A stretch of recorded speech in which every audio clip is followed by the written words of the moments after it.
Hey guys, tonight we begin with a story that sits halfway between science and dream. A slow, careful exploration of a mind who dared to say our world might be more like a code than a chair, and the strange silence that followed when he walked too close to the idea. Before we settle in and begin our peaceful journey, take a moment to like this video and subscribe, only if what I share here truly resonates with you. Your support helps me create more of these videos, and if you feel like it, let me know where you're tuning in from and what time it is. It's always fascinating to see the many corners of the world where we connect. Now, dim the lights, make yourself comfortable, and let's ease into tonight's journey together as we explore what lies ahead.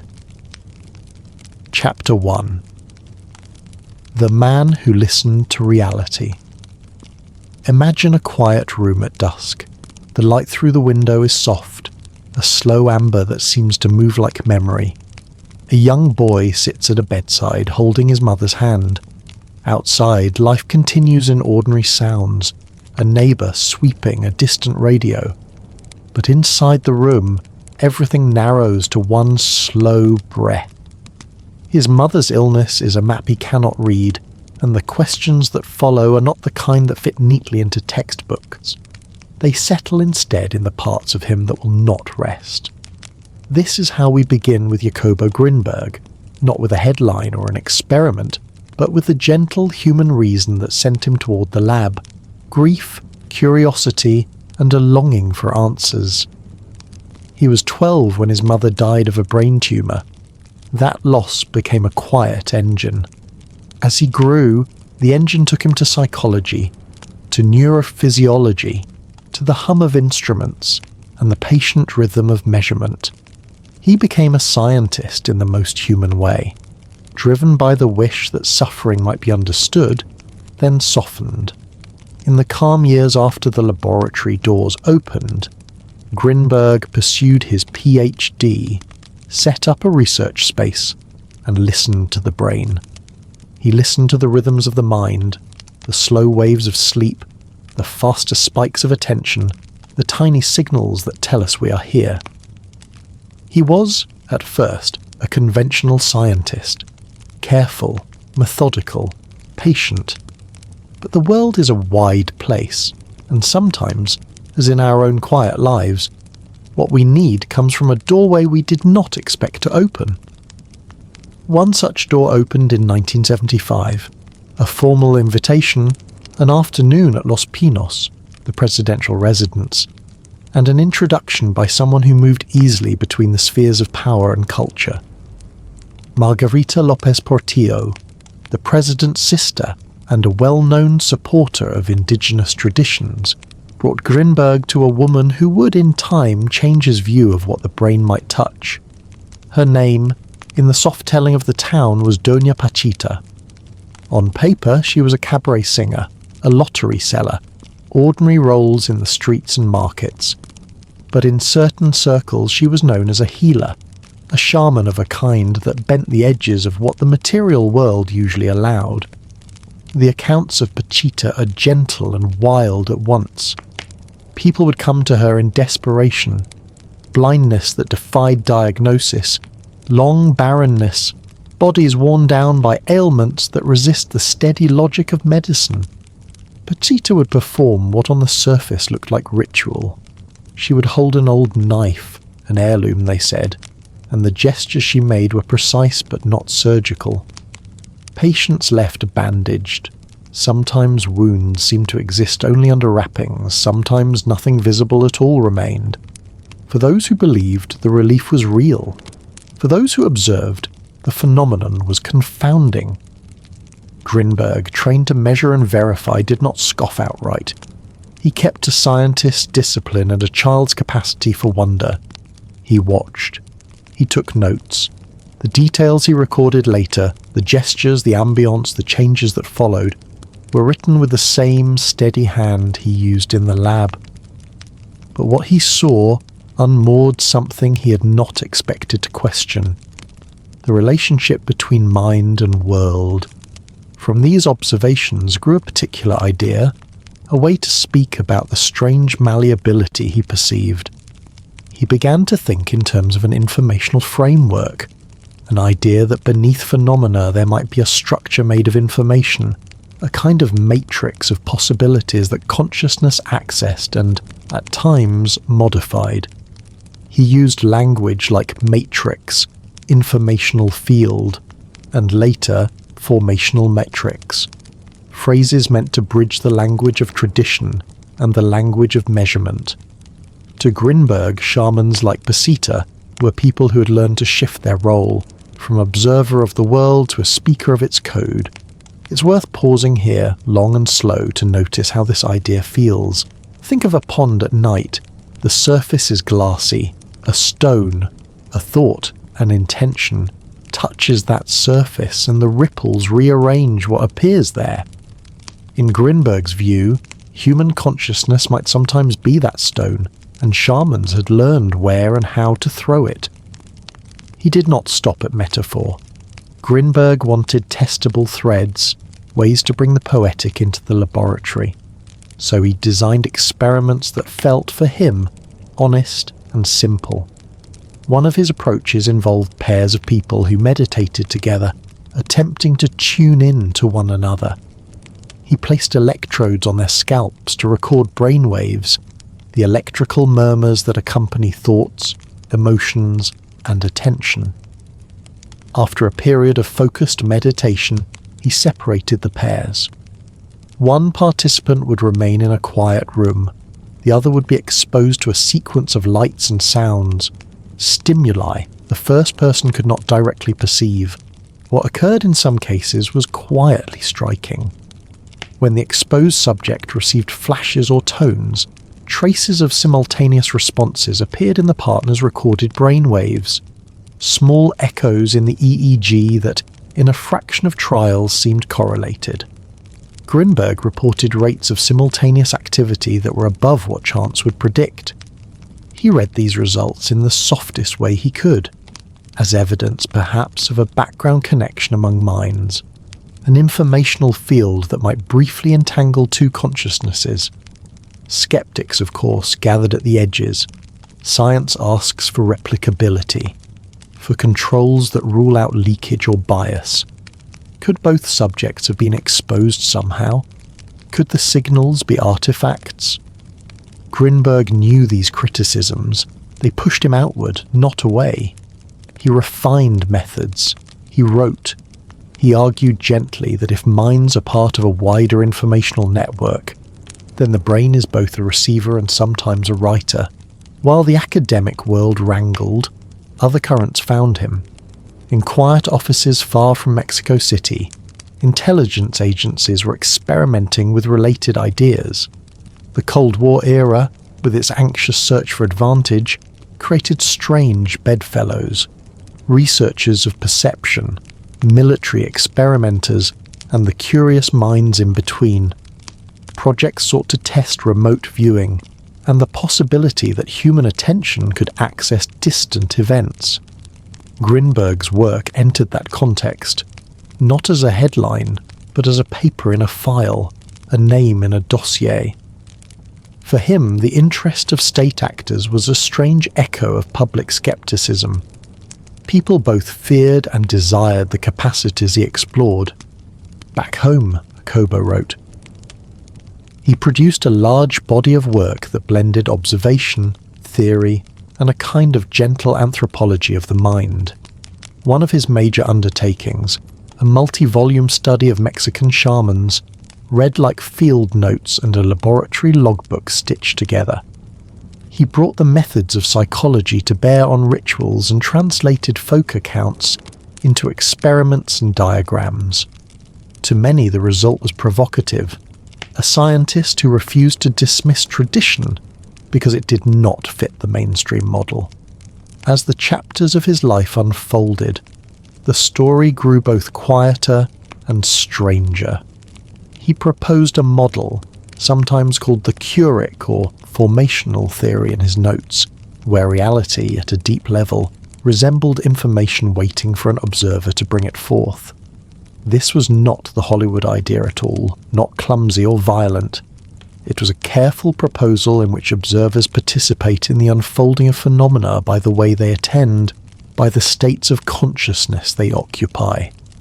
Listen with me now to the small sounds of this thinking. Picture an EEG monitor, a modest screen, a row of soft lines. In the lab the air is warm and the machine hums like a distant insect.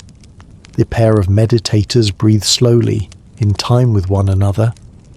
The experiment is less about flashy proof and more about patience, aligning attention, watching for the subtle choreography of brain rhythms. When an anomaly shows itself, a faint synchronous uptick in two charts, it is a small act of surprise, a soft punctuation on the long sentence of inquiry. Grinberg knew how dangerous small surprises could be. In science, extraordinary claims need extraordinary evidence. He attempted to scale experiments, to find settings that would be harder to dismiss. He imagined vast meditative gatherings, brain recordings tapped across continents, attempts to replicate entanglement on a large scale. This boldness, the plan to test connection across space, would later be part of his last known intentions. But even as he planned, the practical world pressed in. Colleagues who snubbed him, funders who grew impatient, social dynamics that made the pursuit of fringe ideas costly. And then, beyond the laboratory, there remained the story that had first led him here. The human ache at the source of his curiosity, unhealed and yet transforming into a kind of fierce patience. In the years after his early experiments, Grinberg became a storyteller of a different kind. He wrote with urgency and with tenderness about the ways a culture's memory could be a lens on human perception. He recorded the accounts of healers. He described Pachita's vanishings and reappearances, how, when threatened, she seemed to slip away from the reach of authorities and return unchanged years later. For Grinberg, these were not mere myths. They were data points in a larger map of how humans experience reality and what happens when attention bends in unusual ways. We will return in later chapters to the rhythms of Pachita's ceremonies, to the smell of herbs, the clack of beads, and the feeling of a hand held over an eye. We'll trace the lines between what a scientist can measure and what a community knows.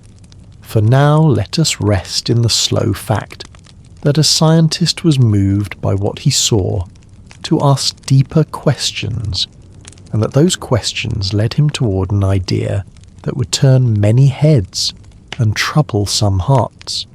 There is a tenderness in this kind of work, a patient sort of courage. To entertain the possibility that observation shapes the observed is to live inside a constant, quiet reckoning. Are we reading the world correctly? Are our instruments precise enough? Can the strange be measured without being tamed? Grinberg took that reckoning seriously. He tried to build bridges between instruments and ritual, between charts and chants, and in doing so, he opened a new room in the House of Inquiry. Before this chapter closes, allow a small promise to land softly in the mind. We will follow the thread of experiments, the slow diagrams of EEG reports, the notebooks filled with careful cursive. We will return to the details of the meditation trials, the criticisms he faced, and the ways he adjusted his methods. We will spend time with those who loved him. His daughter, who would later call for his return on television, his colleagues who debated with him in halls and at conferences, and the police officer who took the disappearance personally, who could not let the story rest. And because the human heart is seldom content with only data, we will also listen to the quieter, stranger stories, the claims of agents watching at a distance, the odd coincidences, and the many ways a disappearance can turn a life into a myth. Each of these threads will be given space to breathe and given time to be examined gently. For now, allow yourself to sink into the calm of the moment. Picture the lab once more, the slow blinking of an indicator light, the soft scratch of pen on paper, a cup of tea gone cold on the desk.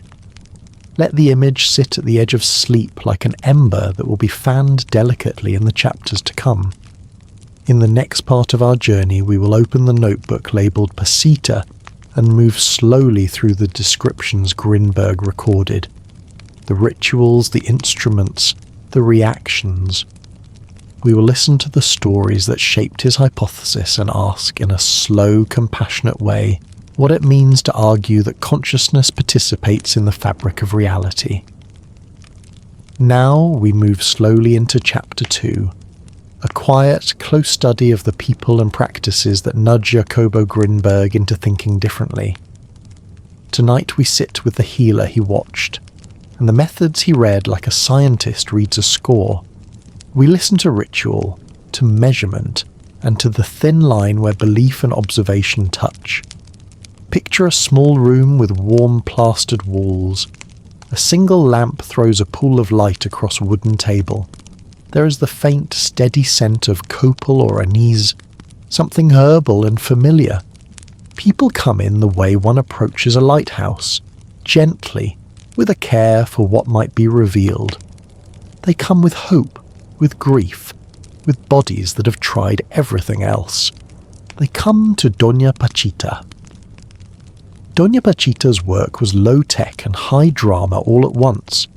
To the casual observer, her ceremonies looked more like theatre than medicine. She wore everyday clothes, sometimes a scarf across her head, and she carried an old knife, described in many accounts as a family heirloom, small and perfectly ordinary in the hand.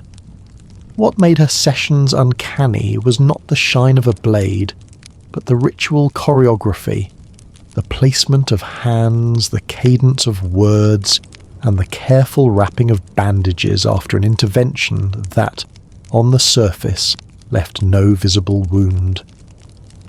One of the most quoted stories, and one that Grinberg recorded with deliberate attention, involved the great jazz musician who sought her help in desperation, Charles Mingus. In the calm of a hospital-like room, Mingus lay face down while Pachita performed her procedure. Later, under bandages, there was no blood, no clear incision, only the quiet testimony of the man who felt changed. These accounts didn't prove that a physical organ had appeared out of nothing. They did, however, offer something perhaps subtler and more important, an altered lived experience that, for the person receiving it, amounted to healing.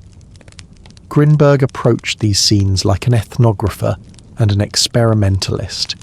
He took field notes in small, precise handwriting, mapping not just what Pachita did but what the space felt like. The placement of stools, the rhythm of speech, the responses of family members.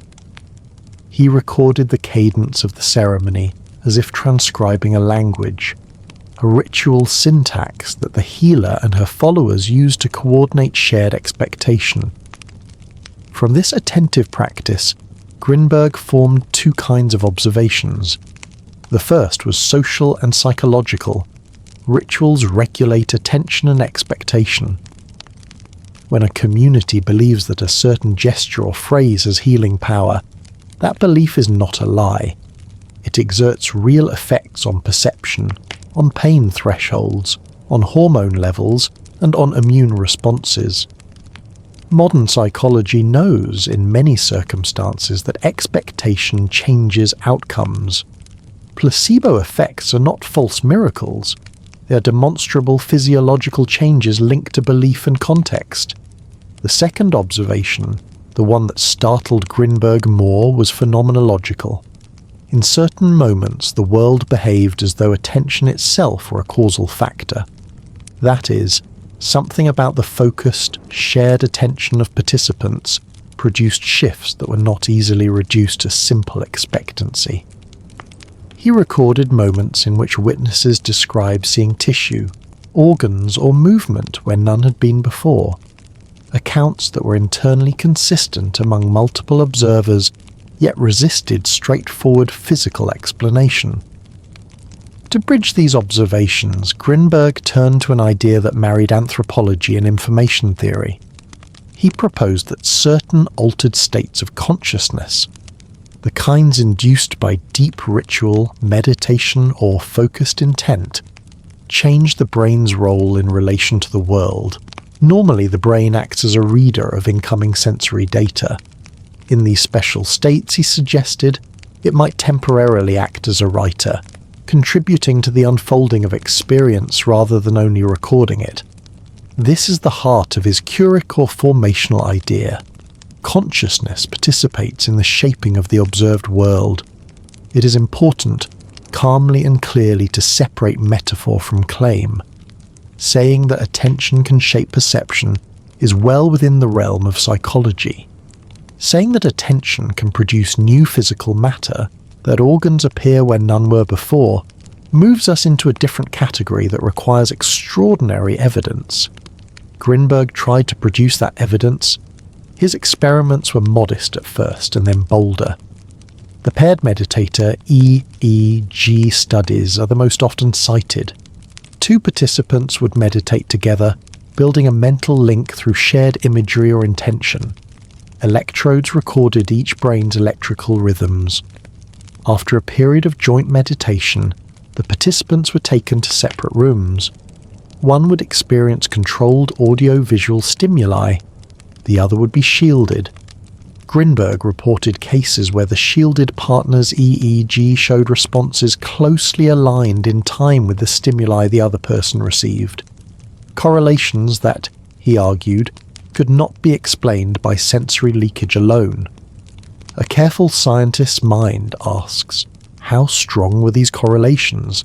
How were the trials randomized? And how many independent observers replicated the results?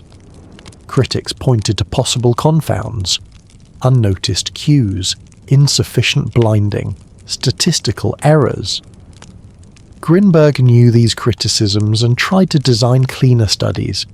He imagined larger international experiments with synchronized recordings across continents. Meditators in Kathmandu and Mexico, all taped and time-stamped, producing a dataset that would be harder to dismiss.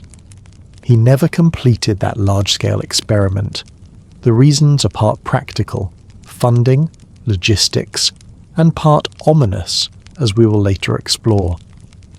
Let us pause in a soft breath and consider alternative, scientifically grounded mechanisms that might explain what Grinberg observed without requiring us to accept miraculous physical transformations. First, neural synchrony and entrainment. The brain is a rhythmic organ. When 2 brains share a task, speech, or even eye contact, neurons can phase lock in subtle ways, their oscillations aligning temporarily. This synchrony can produce matched patterns in EEGs, especially when participants have previously shared a meditative context, and is a legitimate, measurable phenomenon that modern neuroscience studies under controlled conditions. Second, expectation and reporting bias. In high-stakes rituals, people want to believe. Memory and perception are malleable. If a person expects healing, they may detect sensations consistent with improvement. When multiple witnesses are invested in a narrative, their recollections may converge, not via fraud, but via social reinforcement. Grinberg, trained to be careful, sometimes struggled with how to factor such human tendencies into his interpretations. Third, placebo physiology. Rituals can release endorphins, modulate stress hormones, and alter immune responses. For many chronic conditions, pain, functional disorders, the ritual context can produce genuine, measurable relief. This doesn't explain apparent materializations, but it does account for why people testified to cures that otherwise seemed inexplicable. Fourth, methodological pitfalls. EEG is sensitive but coarse. It measures large-scale electrical fields generated by many neurons. Small artifacts, muscle movement, blinking, or equipment synchronization errors can produce patterns that, without rigorous controls, look like meaningful correlations. Grinberg's early work sometimes lacked the rigorous blinding later demanded by mainstream neuroscience, and yet, and here we soften our skepticism into curiosity, there remained anecdotal clusters that resisted neat explanation. Multiple independent witnesses sometimes described consistent phenomena, and Pachita's own reported vanishings, a pattern of disappearance and reappearance with no aging, added a layer of cultural mystery. When authorities pursued her, she would vanish from public notice for a time. Later she returned as though the interval had been a soft pause rather than a long absence. This combination, compelling social phenomena plus tantalizing experimental hints, is what made Grinberg's work haunting and controversial in equal measure. It placed him at the interface of anthropology and physiology, of folklore and statistics. He refused an easy boundary. He would not dismiss tradition merely because it did not fit current models, nor would he accept claims without attempting a rigorous test. We should also note the political ecology that surrounded these investigations. In Mexico, as in many other post-colonial contexts, indigenous practices were often marginalized or co-opted. Grinberg's sympathetic attention to shamans was itself a political act. It recentered knowledge systems the mainstream had long minimized. That reframing attracted both admiration and distrust. Powerful figures, including the president's sister, took an interest in promoting cultural heritage. At the same time, institutions fearful of unconventional authority kept a wary eye. Another sober thread to follow is the human cost of occupying the margins of science. Grinberg's career suffered for his heterodox interests. He lost professional respect in certain circles and found a strange new audience in intelligence services curious about psychic phenomena. The Cold War hunger for any edge meant that fringe science could be resourced and also manipulated. For Grinberg, attraction from secretive agencies was a complicated echo. It validated his work materially, while also exposing it to political entanglements that would later complicate investigations into his disappearance. Before we end this chapter, I want to tell you a small, quiet story that sits between the laboratory and the living room, a vignette Grinberg recorded in the margins of his field notes. One afternoon, after a long set of ceremonies, a woman returned to Pachita's courtyard carrying a bundle. Inside the bundle was a little girl who'd been blind since birth, her eyes clouded and unresponsive to light. The family had been told elsewhere that nothing could be done. Pachita took the child into a soft room, whispered something under her breath, made a few measured gestures with the knife, and wrapped a bandage with meticulous care. The child slept. When the bandage came off, the child's mother reported a new attention in the eyes, a small follow of movement towards sunlight. The change was not instantaneous restoration. It was subtle, partial, and the family's gratitude was a soft, sustained sound. Scientists who later re-examined such cases cautioned that spontaneous remission, suggestibility, or misperception could play a role. Yet for the family, that small improvement was a constellation of meaning. Hope had re-entered their lives. If we keep our perspective balanced and gentle, both the healer's effect and the scientist's rigor can coexist in the same story without collapsing into one another. Here is the lesson Grinberg sought to hold. Human experience is complex, and some phenomena sit in the borderline spaces between physiology and meaning, between communal ritual and individual cognition. His work invites us to approach those spaces with both methodological care and cultural humility. As the evening deepens, allow the images of the room to dissolve into a single calming thought. That inquiry can be both precise and tender. Grinberg's notebooks, with their diagrams and field sketches, are artifacts of that intention. They remind us that when a scientist listens, really listens, to a culture, new questions appear that are not reducible to old frameworks. In the next chapter, we will move from observation into theory.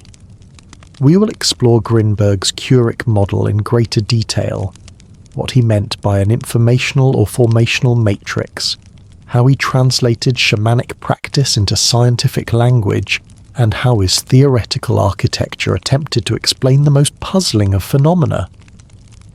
We will walk slowly through the math-free core of his argument and the places where it met resistance. If you're still with me, rest here for a moment. Breathe slowly. Feel the steady inhale and exhale. Allow the sensations of the narrative, the thin light, the bandage, the hum of electrodes, to settle like soft dust on your thoughts. The story will unfold with care. There are many chapters ahead, each opening a new window into how a life and a theory can change the shape of our questions. Chapter 3. How a mind might touch the world. Imagine for a moment a quiet observatory of the mind. Its walls are not only lined with books, but also with small instruments that blink in steady rhythms, as if waiting patiently for their turn to reveal something hidden. At the front of the room stands a chalkboard. On it are simple diagrams, circles that overlap, waves that rise and fall together, arrows connecting one node to another. It feels less like a classroom and more like the workshop of someone trying to draw a map of the unseen. This is where Jacobo Grinberg tried to build a new language, one that could speak about something subtle and slippery. The possibility that consciousness is not merely a mirror reflecting reality, but at times a hand that reaches out and shapes it. Let us sit in that room tonight, moving slowly through his core ideas. We will not bury ourselves in equations, nor drown in complicated mathematics. Instead, we will walk carefully, step by step, through the images and metaphors he used, so that the thought feels clear, grounded and steady. Let each idea arrive, settle softly in your mind, and then make room for the next, as though we were following the rhythm of breath. Grinberg liked to begin with a simple picture. He compared consciousness to a device that operates in two modes, the reader and the writer. Most of the time, in our ordinary waking lives, the brain is the reader. It takes in streams of information from the senses, processes them into a model of the world, and lets us act within it. But, he suggested, there are rare moments when the system changes its role. In deep ritual, in long meditation, or in trance, the brain may become a writer. In writer mode, consciousness is not only receiving reality, but also participating in the act of generating it. This is not meant to sound overly mystical. Imagine a radio. Most of the time, you simply tune in to whatever station is broadcasting, and you listen passively. Yet, by adjusting the dial, you can decide which signal you will hear. Grinberg's claim was that consciousness does something similar. Most of the time it receives, but occasionally it shifts the channel, and in special circumstances it may even behave like an engineer who alters the signal itself. To describe this more precisely, Grinberg borrowed an image from information theory. Instead of imagining reality as a fixed, solid block of matter, he pictured it as a vast matrix of information, an underlying code that contains endless possibilities. Within this vision, the world is less like a carved statue and more like a script waiting to be performed. Conscious observers, by attending and interacting, bring parts of that script to life. Grinberg called this underlying structure the formational matrix, a hidden field of information that organizes potential experience. Think of it as a stage play. The script exists, and the stage exists, but the actors bring the energy that makes the play real in the present moment. The matrix is the script. Consciousness is the actor, and its attention is what allows particular outcomes to appear on the stage of lived reality. This helps explain why shamans fascinated him.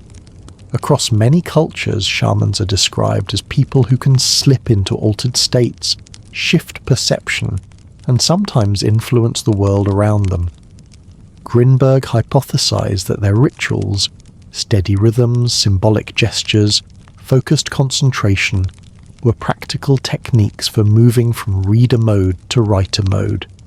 In that altered state, the boundary between what happens inside the mind and what unfolds outside becomes thinner, more permeable. The shaman's performance, therefore, is not just theatre. It is a disciplined reconfiguration of attention, an art that might leave measurable traces. But how do you measure something so elusive? Grinberg sought evidence. He turned to neuroscience, especially the electroencephalogram, or EEG, which records the brain's electrical rhythms through electrodes placed on the scalp.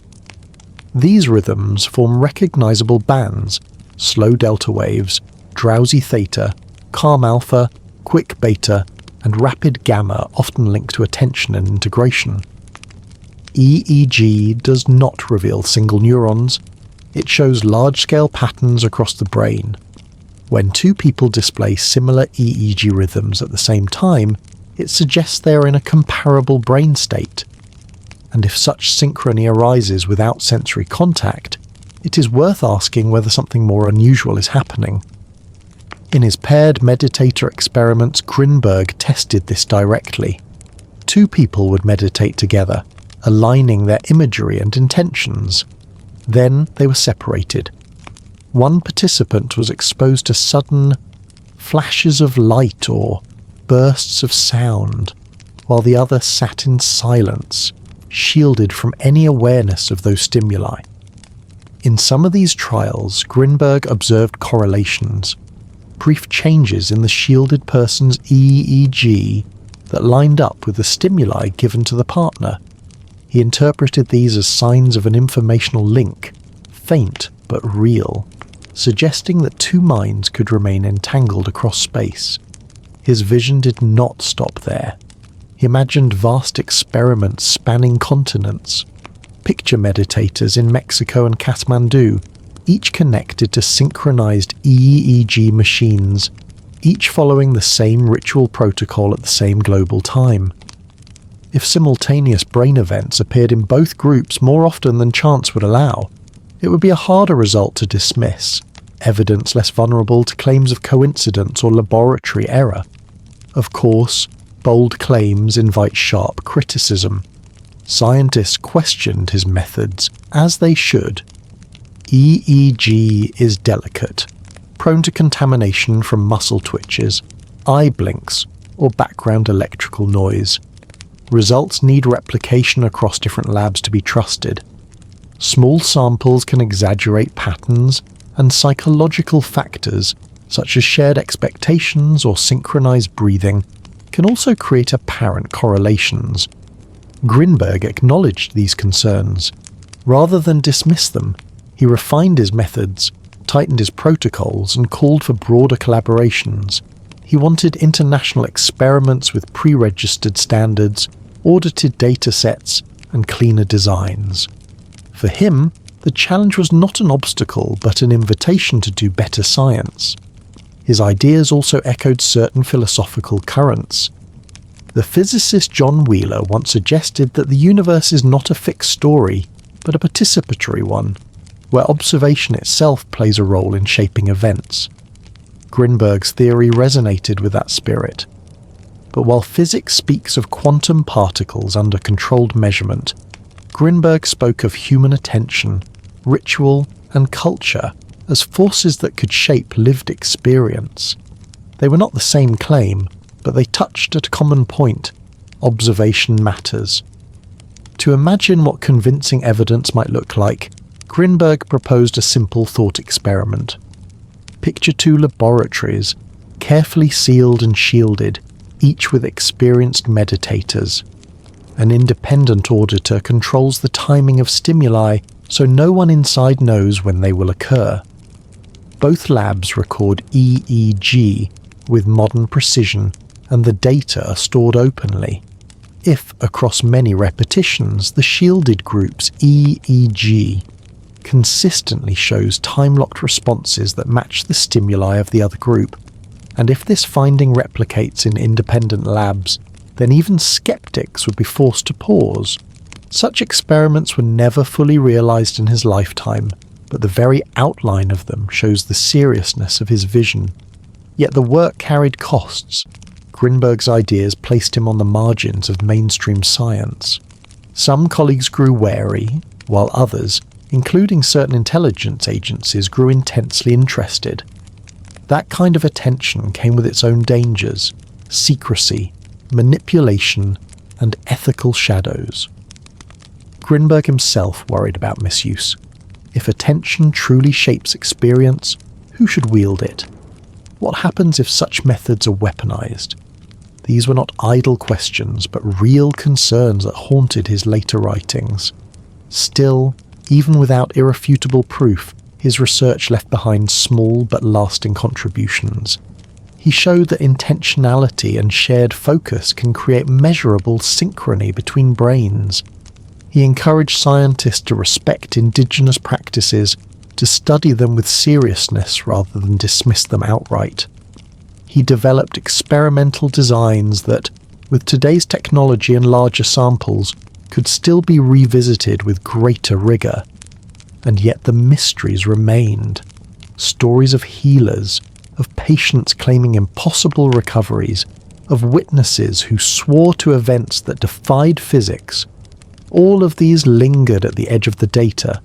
They were not easily reduced to numbers, yet they could not be ignored either. They urged humility and perhaps a willingness to leave some questions open. As Grinberg's theory matured, his mind turned toward the future. He planned to launch a global meditation experiment, with hundreds of participants breathing together across different time zones, their brainwaves recorded and compared with exact precision. The vision was both beautiful and bold, a chorus of human attention stretching across the earth, tested with the discipline of science. It was this plan, more than any single experiment, that would define the shadow over his final days. The next chapter will follow the practical steps he took toward that goal, the notebooks he filled, the people he contacted, and the forces that began to take an interest in what he was building. But before we leave this room, imagine one last image, a circle drawn on the chalkboard, shaded gently at its center. Around it are tiny marks, symbols of people, instruments, ideas. Each mark is small on its own, yet together they form a pattern that hints at something greater. That circle is a map of Grinberg's life's work, modest elements gathered into a vision of how mind and world might touch. If you are still with me, take a slow breath, in and out. You do not need to accept every claim to sit with the questions. Let them float like lanterns in the night, waiting, glowing softly, guiding the way for those who choose to follow. In the next chapter, we'll leave behind metaphor and turn back to the laboratory. We will look directly at the experiments he actually ran, the raw notes he left behind, and the fragments of evidence that reveal both the promise and the ambiguity of his search. Chapter 4. Inside the Lab, Session by Session. Now we return to the laboratory, moving slowly into the small details that give a theory its true weight. Let us walk quietly through the rooms where Jacobo Grinberg worked, and take a seat with him at the instrument table. Around us, machines pulse with steady rhythms like slow mechanical hearts. Relays click softly in the background. Pages rustle as notes are written in a neat, deliberate hand. The air is calm, and everything seems designed for patience. Here we examine not speculation but practice, the experiments themselves, the sessions that unfolded one after another, and the small surprises that kept Grinberg searching. Picture the room with care. 2 comfortable chairs sit facing one another, a small table between them with a thermos of tea. while coils of cable lie ready like resting snakes. The electrodes are waiting too, small padded discs that serve as listening stations for the brain's electrical whispers. The lights are warm and low, not the harsh glare of hospital fluorescence, but a soft glow that allows participants to relax and drift toward the meditative states Grinberg believed were crucial. This was deliberate. He wanted a space that balanced scientific method with respect for the inner state of the mind. Every session began with quiet ritual. Participants were briefed, then given time to breathe slowly and settle into stillness. They synchronized their breathing, sometimes closing their eyes to imagine a simple shared image, a candle flame, a symbol, a word held softly in memory. This, Grinberg explained, created a common frame of attention, a subtle but steady thread that both minds could hold. Only after this alignment did the electrodes come into play. They were placed across the scalp in standard positions, frontal, central, temporal, occipital, so that the entire spread of brain rhythms could be recorded. The EEG ran continuously, time-stamped with precision, while assistants sat nearby noting every blink, every throat clearing, every cough, so artifacts could later be separated from meaningful signals. The logbook and the data trace were meant to speak to one another clearly. A typical paired session lasted about an hour. The first 20 minutes were devoted to shared practice, breathing together, settling into rhythm, building the common inner image. Then came the separation. Each participant was led to a different room, both insulated and kept electromagnetically quiet. One participant was exposed to a randomized sequence of light flashes or soft sound pulses, while the other remained in silence, holding the agreed image in mind. The final segment brought them together again for gentle debriefing, where they wrote down their inner experiences. From these sessions, Grinberg reported patterns. Not grand miracles, but small, intriguing signals. In some trials, the shielded participant's EEG displayed brief changes that coincided with the stimuli delivered to their partner. These were not constant, nor did they shout their presence. They appeared as subtle echoes, short-lived alignments in frequency bands, small bursts in alpha or beta, delicate duets in the rhythm of the brain waves. With restraint, he described them not as proofs, but as signals worth investigating further. One logbook entry, written in careful script, described a trial with two partners who had trained together for days. At 14:23:07, one participant received a 3-second light pattern. 2 seconds later, the shielded partner's EEG showed a clear but modest burst in the alpha band, above their usual baseline. Grinberg's note read simply, "No muscular artifacts, no auditory bleed." Both rooms verified sealed. His words were cautious, suggestive, never definitive. Another note told of a participant who later reported a sudden inner image, a flash of grey. The timing of the description matched the EEG shift that had occurred in response to the partner's stimulus. These moments where subjective report and brain trace aligned mattered deeply to Grinberg. For him, they suggested not only electrical correlation, but also lived, experiential correspondence. Conscious of skepticism, he worked to strengthen his protocols. Curtains and heavy sound insulation reduced sensory leaks. In some sessions, he used Faraday shielding to minimize electromagnetic interference. Stimulus times were randomized so participants could not guess them. Technicians were trained to remain blind to conditions whenever possible, and raw EEG data was archived carefully, an early instinct toward transparency in an era before open data was common. Even so, limitations remained. EEG is strong in timing but coarse in resolution. It shows large patterns across the brain but cannot reveal the firing of individual neurons, nor can it prove causation. Synchrony, even if detected, might only indicate correlation. Grinberg admitted this openly in his notes. often writing of the need for more advanced tools and stricter statistical safeguards.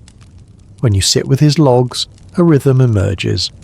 Many sessions showed nothing unusual, but scattered among them were the intriguing ones, the signal trials.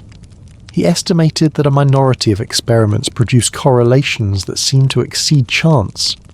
These faint sparks kept him motivated, pushing him toward the dream of larger, cleaner tests.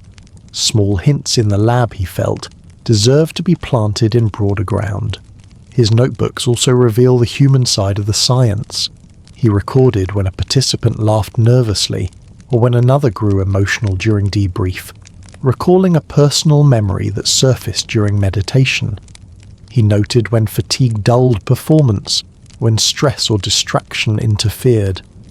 He understood that the human mind is not a machine. It shifts with mood, rest, and expectation. This recognition shaped his protocols.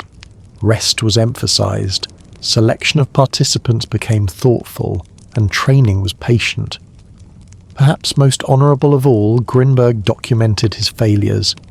He didn't hide the flat sessions, the hours where no synchrony appeared, or the nights when all he found were blank lines.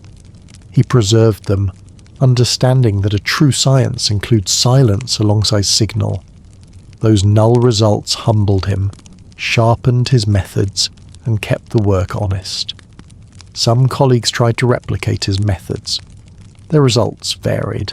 Some saw nothing, while others glimpsed faint echoes that stubbornly resisted consistency. Replication is the hardest test in science, and without it, even the most fascinating findings remain uncertain. Grinberg knew this well. The frustration of fragile signals haunted him, but it also drove him to refine again and again, never abandoning rigour for spectacle. Ethics, too, shaped his approach. He avoided exploiting vulnerable people. His participants volunteered freely, often drawn by curiosity or meditation experience.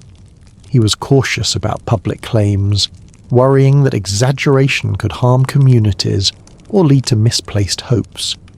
These concerns appear again and again in his writing, like gentle guardrails keeping him from sliding into sensationalism. If we translate his work into plain language, the message is clear. He found repeated but fragile hints that minds in shared states could display synchronized activity. They were enough to suggest larger, more rigorous experiments, but they did not amount to proof that consciousness creates matter or rewrites biology. Grinberg respected that distinction, holding firmly to scientific temper even while studying ideas that many found extraordinary. Still, the sparks encouraged him. He began sketching plans for larger experiments, synchronized recordings across cities, then nations, and eventually continents. He dreamed of exact time-stamped EEGs, of shared protocols, of independent auditors to safeguard credibility. The obstacles were immense: equipment costs, time synchronization, funding. But the vision grew. In his journals, sketches became maps and maps became proposals. It was scientific ambition at its most human, taking the faintest of signals and daring to scale them into something the world could no longer ignore. So let us pause and breathe. Imagine one of those moments, a faint uptick in the EEG wave, the kind that made Grinberg lean forward, mark the time, and whisper to himself, "This is interesting. We must try again." That patience, that willingness to repeat and refine, is the true heart of this chapter. In the next part of our story, we will follow him out of the lab and into the world of preparation. The letters he wrote, the collaborators he sought, the plans he laid for continental synchrony. We will also encounter the shadows that gathered around him: bureaucracy, politics, and the watchful eyes of agencies who cared for reasons very different from science. Chapter 5: Collaborators, Logistics, and the Weight of Interest. As the days folded into months, Jacobo's idea moved from private notebooks to the edges of a plan that required hands beyond his own. He began to gather a small circle of collaborators, colleagues who shared a patient curiosity rather than quick certainty, technicians who understood equipment and its temper, and meditators who had practiced the steady, shared attention his protocol required. The work of scaling an experiment is quiet and meticulous. Emails written with care, polite refusals, the slow arithmetic of budgets, the careful balancing of skepticism and imagination. In these hours, Grinberg's world was mostly phone calls at dusk and notes left under the warm lamp on his desk. He reached out to meditation centres and to teachers known for disciplined practice. He spoke with engineers who could help with time-stamped recordings, and with statisticians who would remind him gently what counts as convincing evidence. There were long conversations about training. How long should pairs meditate together before separation? How to ensure that the imagery they shared would be specific enough to count as a common frame, yet general enough to be repeatable across many teams. These were not glamorous questions. They were the slow scaffolding of any rigorous test. The logistical problems loomed large and mundane. EEG machines of the era were not plug-and-play across borders. Ensuring synchronized timestamps across continents before GPS-synced clocks became standard was a technical headache. They discussed secure third-party auditors to randomize stimulus times, independent labs to host blinded trials, and archival procedures so that raw data could be examined by others. Funding was another patient fight. Grants for unconventional projects are often small, contingent on conservative milestones. Jacobo learned how to make careful proposals that emphasize methodological safeguards and practical value, mindful of how easily ambition could be dismissed as frivolity without rigor. All of this planning had a human rhythm. Some people answered with polite curiosity, others were blunt about professional risk. A few seasoned researchers offered quiet support if not public endorsement. Young technicians were eager to try new synchronization methods. In the evenings, Jacobo sketched flowcharts with tentative dates and lists of names, and each name carried a face and a story. A woman who had practiced a lifetime of focused attention, a professor who had bent his career towards studying perception, an engineer who loved time codes like a musician loves rhythm. These were the small constellations he hoped to align. The political and institutional context threaded through the process, not as drama but as practical reality. Governments and intelligence agencies had, in various countries, invested quietly in research on remote perception during the Cold War. Papers and declassified files later showed interest in psychic phenomena for potential intelligence applications. For someone working at the intersection of attention and perception, such interest could be both validating and unnerving. It meant resources sometimes arrived, but so did opacity. Jacobo felt the pull of practical support and the squeeze of secrecy. He did not relish clandestine entanglements. He wanted open science. Still, accepting some help could accelerate experiments that otherwise would take years to fund. Within his personal life, pressures accumulated. Professional marginalization in mainstream academia is a subtle weight. Invitations to conferences that once came easily were slower to arrive. Referee reports sometimes colder than deserved. Colleagues who preferred distance. The attention from intelligence entities added another layer. He was wary of his work being used in ways that would contradict his ethics. He wrote often about the moral responsibilities of studying consciousness. At home, relationships frayed. He slept less at his flat. Friends noticed him taking late-night drives and sometimes choosing the solitude of a parked car over the intimacy of a home that felt complicated. Those who knew him later described a man increasingly protective of his notes, shifting toward a particular focus that bordered on obsession. Threats, or the sense of being watched, are not always cinematic. They arrive as small changes in routine. The feeling that a conversation had been overheard, a stranger who seems to appear too often, the sense that one's mail is not as private as it should be. In Jacobo's case, friends and later investigators reported moments when he seemed to sense attention on him in a new way.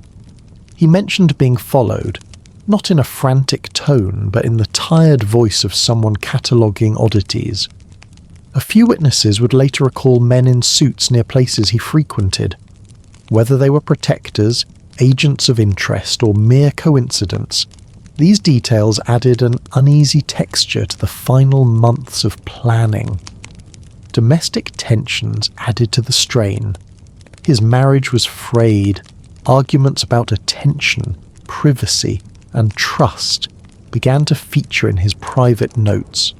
Some in his circle suspected his partner of being less than straightforward. Others urged caution about assigning motive. In the midst of these complications, Jacobo doubled down on the work. The global experiment remained his North Star. If he could demonstrate reproducible correlations across continents, the result would be difficult to ignore.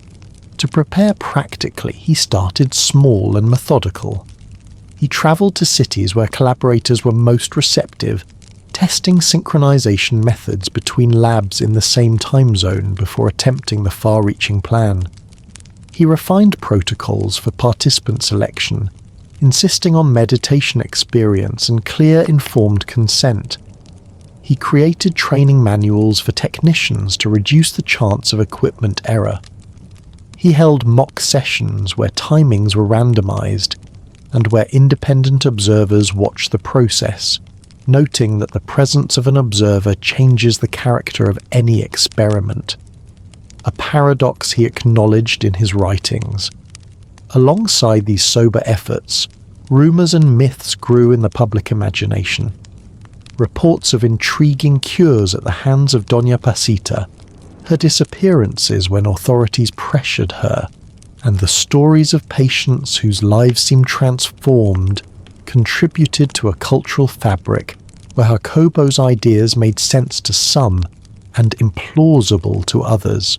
He navigated that cultural landscape with restraint, attempting to translate compelling stories into testable hypotheses rather than allowing narrative to outrun evidence.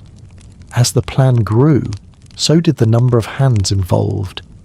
Letters were written to officials in distant cities, proposals sent to potential funders, and invitations extended to meditation centres in Kathmandu and beyond. Technical rehearsals were scheduled.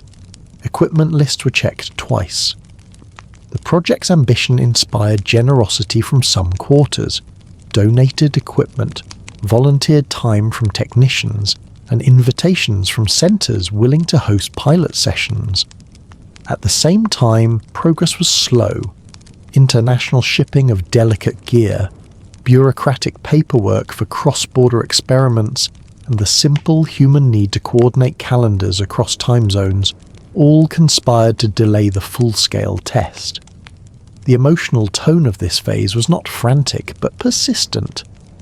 In his journals, Jacobo wrote with a mixture of excitement and long-suffering patience.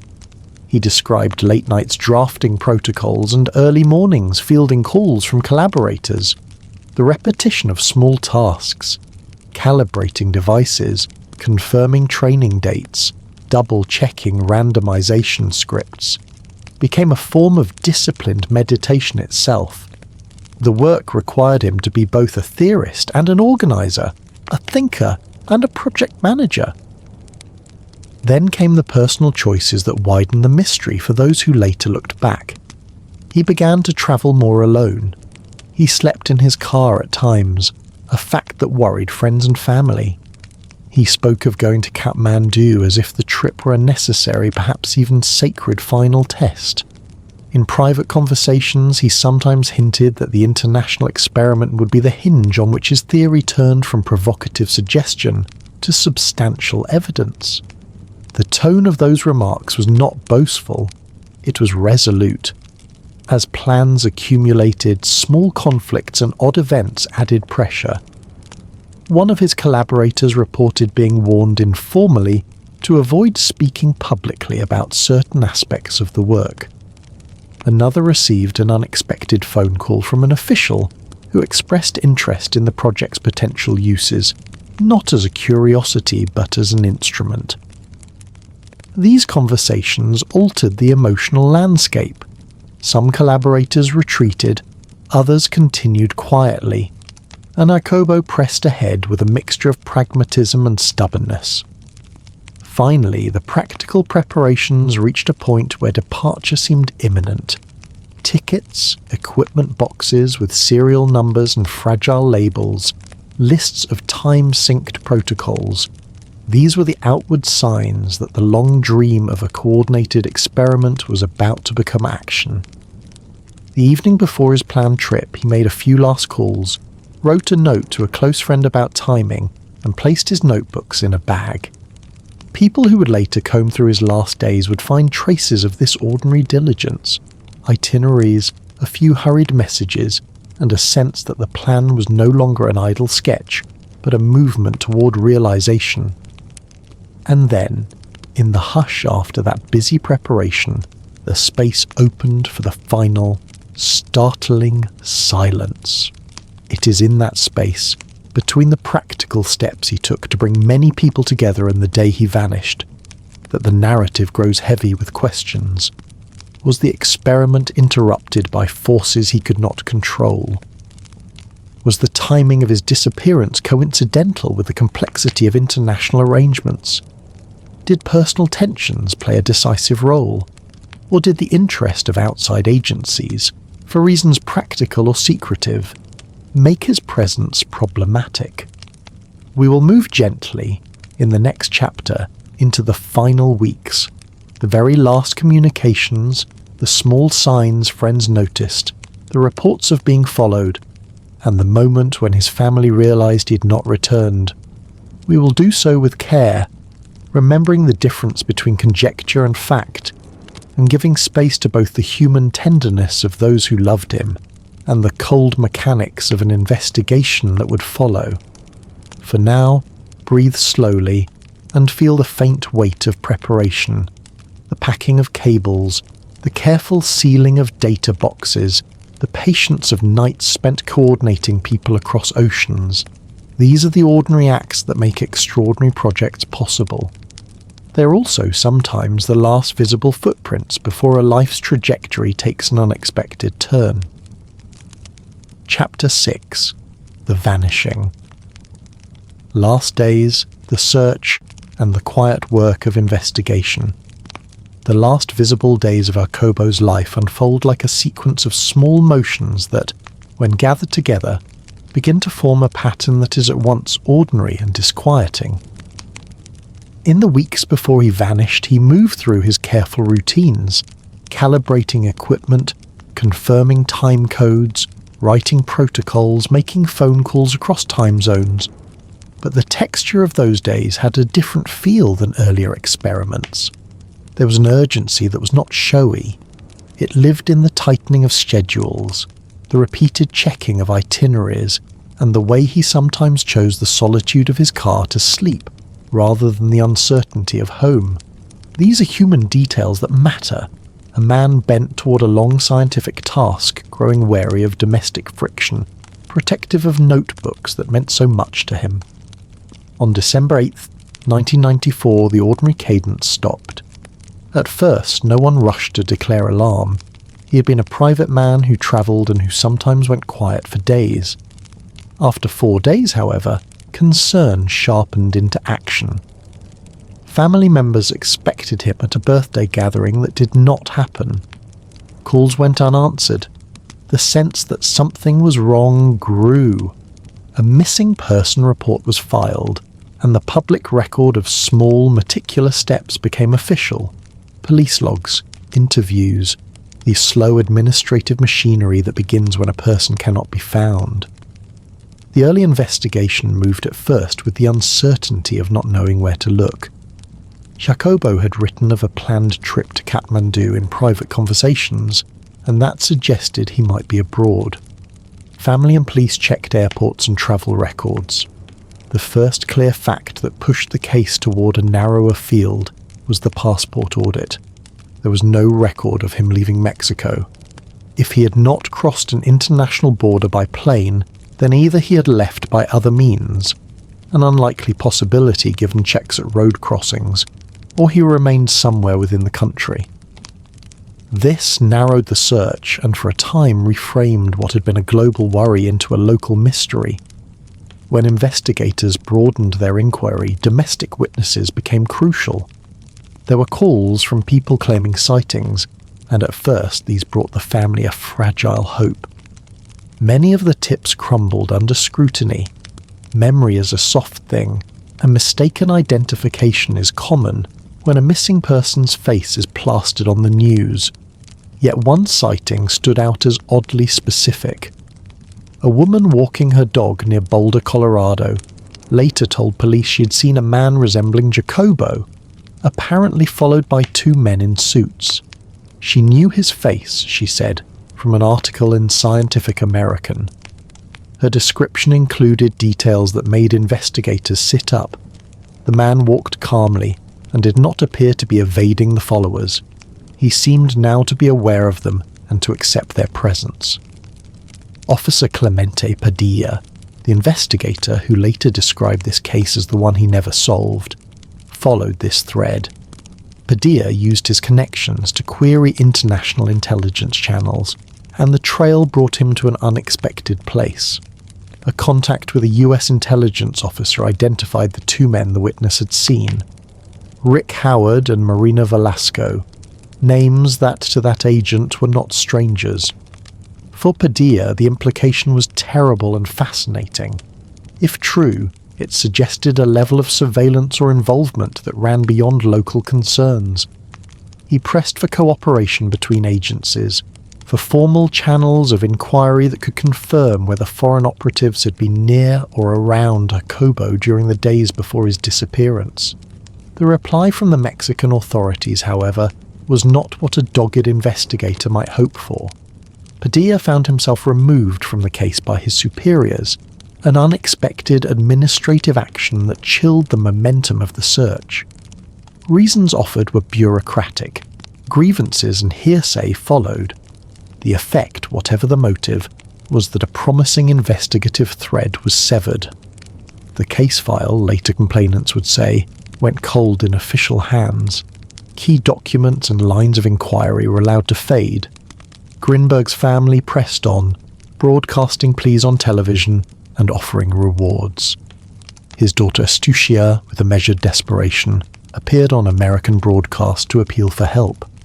The phones rang with tips, and for a while the family clung to each call as if it might be an oar that would pull them back to shore. The human texture of the investigation is peppered with small telling details. Friends described Jacobo in his last weeks as guarded, sometimes afraid of his own home, sometimes moving at odd hours. He spoke of being followed in a voice that did not seem hysterical but was marked by a new fatigue. He left trailing traces like itineraries, a sandwich of careful notes, messages to friends, and a bag packed with his notebooks. To those who loved him, the fragmentation was wrenching. A scientist who had given himself to a controversial work, arrested by both the thrill of discovery and the loneliness of marginalization, now unaccounted for. As days slipped into weeks and then years, multiple theories took root. The presence of intelligence interest, documents later declassified, would show that US agencies had files that referenced Grinberg and similar projects, made an obvious narrative simple to construct. Perhaps an agency took a man they thought useful into protection or into a classified program. That thesis had charms of logistic plausibility, but also moral discomfort. Why would an agency make someone disappear in a way that left families bereft and an academic legacy suddenly shadowed by secrecy? Protection could have been arranged more compassionately if that were the aim. Sabotage of research was a more Machiavellian possibility. Disrupt the international experiment, make the project appear fruitless, and the theory would fade as its author vanished. Yet those explanations, while neat, also beg a question. What motive would justify such heavy hands when less destructive alternatives existed? Another theory centered on local politics. Pachita's legacy had long been entangled with political sensitivity. Ritual healers in Mexico had clashed with authorities across decades. Grinberg's association with such traditions and his public interest in them might have made him uncomfortable collateral when power and suspicion intertwined. Padilla's removal from the case by Mexican officials fed this line of thought. Was the state protecting itself from embarrassment, or were other forces at play? Again, this line of explanation fits some of the emotional data but does not easily account for the presence of men with American intelligence ties cited abroad. A domestic theory focused on interpersonal conflict. Jacobo's second wife, Teresa, became a person of interest in the eyes of some family members and investigators. Arguments in the marriage, odd comportment, and later actions by Teresa, her own vanishing a year after Jacobo, added a dark human dimension. Family members described strange behaviour and suspected that she might have been more than she claimed. She withdrew, moved, and eventually disappeared. A sequence of events that creates a pattern of suspicion and sorrow. In the absence of definitive proof, these personal narratives thrum with the ache of human relationships gone wrong, motives tangled in jealousy, fear, and secrecy. And then there is the most poetic, the most extraordinary theory, that Jacobo had found a literal way to step outside the reality he described, that he used methods he had studied and observed in others to exit our shared frame. This explanation appeals to the symbolic logic of his life, a scientist who studied the boundary between observation and being, who wrote of shamans who vanished and returned unchanged, who imagined that consciousness could alter the fabric of what we call real. To believe this fully requires a leap from empirical caution into mythic imagination. Yet in a story where vanishings had precedent in Pachita's lore, where reports of reappearances embroidered the cultural memory, the theory circulated among followers with a kind of gentle conviction. It is, in its own way, a hopeful theory. A man who left rather than was taken. None of these narratives prove what happened. What the record shows is a mix of cold, bureaucratic files, vivid but sometimes unreliable human testimony, intermittent investigative will, and an archive that grew thin. Officer Padilla's frustration became emblematic. A competent investigator who found surprising leads, then watched them cool under administrative pressure. The family's activism kept the case in public memory but could not, on its own, force the full accounting that friends and colleagues sought. There are quiet pieces that matter. The notebooks Jacobo carried, the careful logs of experiments, the letters to collaborators, all were traces of a life committed to asking difficult questions. Some papers survived, others were never recovered. The absence of his notebooks from public circulation added to the mystery. Without those stacks of marginalia and detailed protocols, later researchers lacked the raw material Jacobo believed would allow others to continue his work with clarity and method.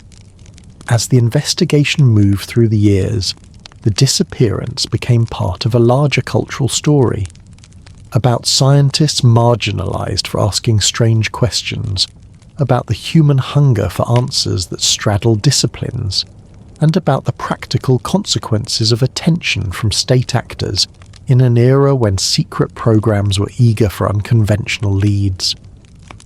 The narrative did more than recount a vanishing.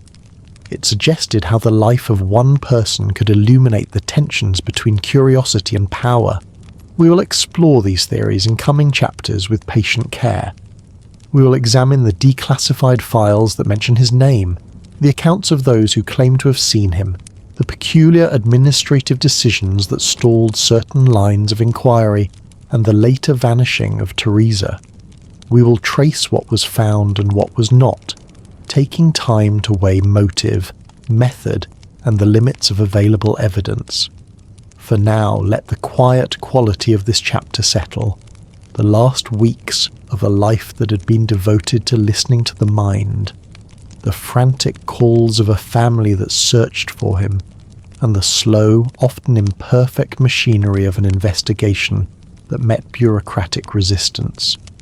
If you're still with me, rest your gaze on a single image, a packed bag with notebooks, a ticket stub tucked inside, a streetlight reflected off a parked car where a tired man slept for the night. These are ordinary sights that, in the end, remind us the world is made of small things that can unravel larger plans. We will continue to follow the threads, calmly and carefully in the chapters ahead. Chapter 7. The Theories Unspooled. Motives, Possibilities, and the Stories We Tell. After the immediate scramble of the search, the silence around Jacobo's disappearance quieted into a slow, persistent questioning. People who loved him, people who'd worked with him, and those who only knew his name through newspapers or late-night conversations all began to assemble possible explanations like small lamps placed around a room. Each theory lit something different and left other corners in shadow. In the weeks, months, and years that followed, these lamps multiplied, some steady and sober, others flickering with rumour or desire. To move through them calmly, let us sit with each possibility in turn, breathing slowly, and consider what it would mean if it were true, what evidence supports it, and what problems it leaves unresolved. One of the first stories people told was the intelligence story. Jacobo's work had, by his own admission, and by later archival breadcrumbs, been of interest to agencies curious about remote perception and altered states. The Cold War era projects that sought any edge, even in apparently marginal phenomena, had budgets and quiet attention. Archives that would later be opened in other contexts show programs that tested remote viewing and psychic research for national security.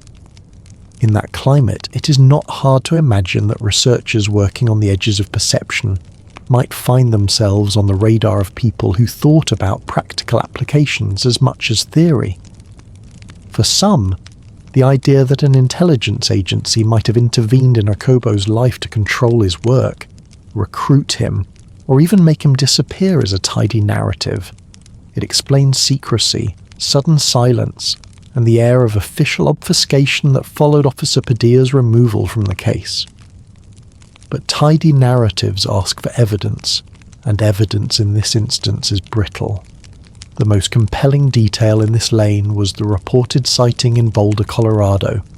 A credible witness who recognized the scientist from a magazine photograph and observed him accompanied by two suited individuals later identified by an intelligence contact as persons of interest.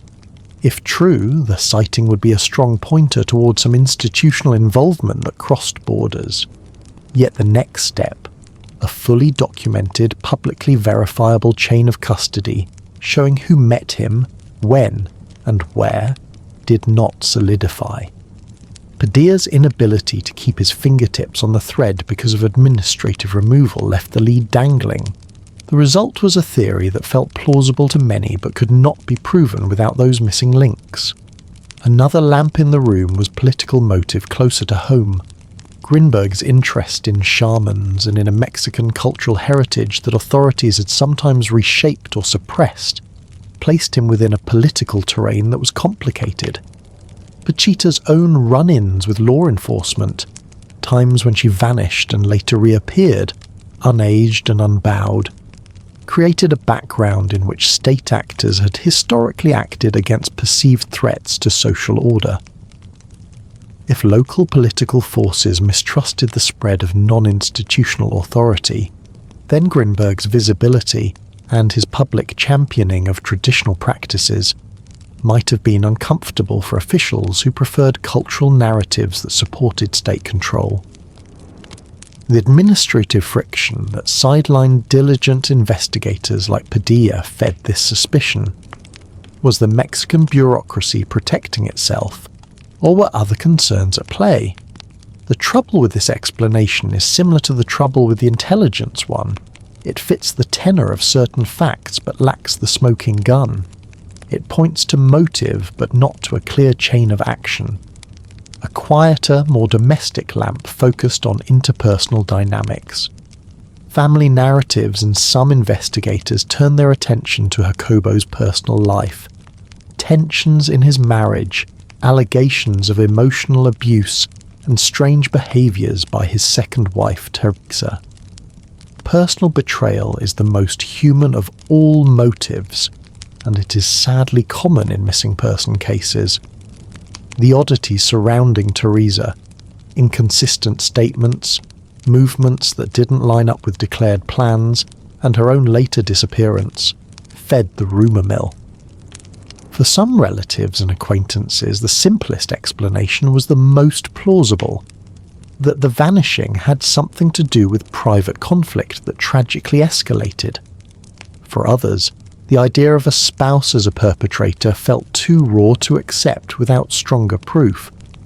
Either way, the domestic explanation remains stubbornly possible because it requires only motives that exist in the everyday: jealousy, fear, control, and a small set of actors rather than a conspiracy of institutions. Yet it cannot explain sightings abroad or the involvement of intelligent contacts that Officer Padilla reported, unless those were red herrings or coincidences. A different sort of lamp, the one that sits on the windowsill where myth meets memory, offered an explanation that plays directly to the heart of Jacobo's work. Perhaps he left intentionally, stepping beyond the familiar pattern of life in the way some had seen Pachita do. This theory is at once the most poetic and the most difficult to treat within the conventions of ordinary inquiry. Pachita's reputed vanishings, moments when, under pressure, she seemed to slip from legal reach and then return unchanged, became a touchstone for those who knew Grinberg's work intimately. If a shamanic tradition could produce stories of passage out of ordinary reality, and if he had spent years studying how attention and altered states could shape experience, then maybe the man who wrote about stepping from reader to writer had applied the technique to his own life. To consider this without mockery or blind acceptance, we must translate it into testable claims. The assertion, at its most basic, is that some practices can dramatically alter subjective experience to the point where a person's ordinary pattern of interaction ceases in a way that appears to others as disappearance. This could be literal if the practice produced a physical relocation outside the ordinary frame, or it could be social and psychological, meaning the person withdraws so completely that all traces vanish. Both variants are possible without invoking supernatural agency. The first is astonishing. It would require extraordinary evidence. The second is tragic, but explainable within human behaviour. The poetic theory resonates because it preserves coherence between Jacobo's life and the mythic qualities of the rituals he studied. It also resists easy verification, leaving it lingering as a moving, unresolved possibility rather than a conclusion. There are other lamps too, smaller and more speculative. The idea that corporate or private actors might have had motives to suppress his work, or that random violence resulted in his death and subsequent loss of records. Each suggestion has a human weight to it, and each pushes us to ask what counts as sufficient evidence in a tangled social world. In the wake of these competing stories, official action slowed, stopped, and sometimes restarted in fits and starts. Padilla's removal became a symbol of institutional inconsistency. Declassified documents that later surfaced showed that certain intelligence programs had files referring to people and projects in the domain Jacobo worked in, but those documents rarely told the whole story. They contained shorthand notes, curiosity-driven memos, and bureaucratic hedges that are typical of long-running programs. To translate those fragments into a direct narrative about intervention or protection would require leaps that the archive does not support cleanly. For Jacobo's family and for the small community of scholars and meditators who'd gathered around his work, the result felt unsatisfying. There was the ache of unanswered questions and the pragmatic frustration of losing access to notebooks and raw data that might have allowed a clearer reconstruction of his final plans. Without his field notes, later researchers had to work from published work, second-hand accounts, and the small cache of surviving records, like trying to rebuild a cathedral from a handful of keystones. That scarcity shaped the next generation of responses. Some researchers, inspired by the curiosity of his experiments, tried to replicate his EEG studies using the modern tools now available: denser electrode arrays, better artifact rejection, time-synced instrumentation that connects labs with millisecond precision. Those attempts produced interesting data about brain synchrony in people who meditate together, about the social physiology of rhythm and attention, but they did not produce dramatic physical rematerializations or indisputable telepathic artifacts. In many ways, that is an important result. It suggests that Grinberg's small signals were likely to be subtle, context-dependent, and perhaps amplified by factors his original designs could not fully control. Modern neuroscience tends to view shared intentional states as producing measurable coordination, matched heart rates, aligned breathing, correlated neural oscillations, and those are real, replicable phenomena. They do not, however, constitute proof of minds altering matter in ways that would satisfy a stringent standard of extraordinary evidence. This boundary between measurable social neuroscience and the more extravagant claims of physical transmutation is where most contemporary researchers place themselves, intrigued by the social and neural consequences of shared attention, skeptical of claims that exceed what the data show. Yet Grinberg's influence extends beyond the narrow question of whether shamans can create organs out of nothing. He shifted how some people think about attention and culture. By insisting that traditional practices be treated with methodological respect, rather than dismissed as mere superstition, he encouraged cross-disciplinary work that blends field anthropology, cognitive science, and careful experimental design. That legacy is one of intellectual humility, to acknowledge that human experience has a richness that sometimes resists simple categorization, and to insist that our methods be strong enough to explore that richness. As the years passed, a subtle myth grew around the disappearance itself. For some, the unresolved quality of the case lent his ideas a kind of charged credibility. If a man who proposed the mind participates in reality vanishes without trace, perhaps the theory contains an operative kernel of truth. For others, the disappearance is a cautionary tale about the social and professional hazards of occupying the margins. Both readings are human responses to ambiguity, an attempt to make narrative sense from a fragmentary archive. In the quiet of the present, if we step back and breathe with detachment, several reasonable conclusions emerge. First, Jacobo was a careful scientist with a deep curiosity, and that curiosity led him to study practices that mainstream science often neglected. Second, his experiments produced small, intriguing signals that justified further, more rigorous investigation.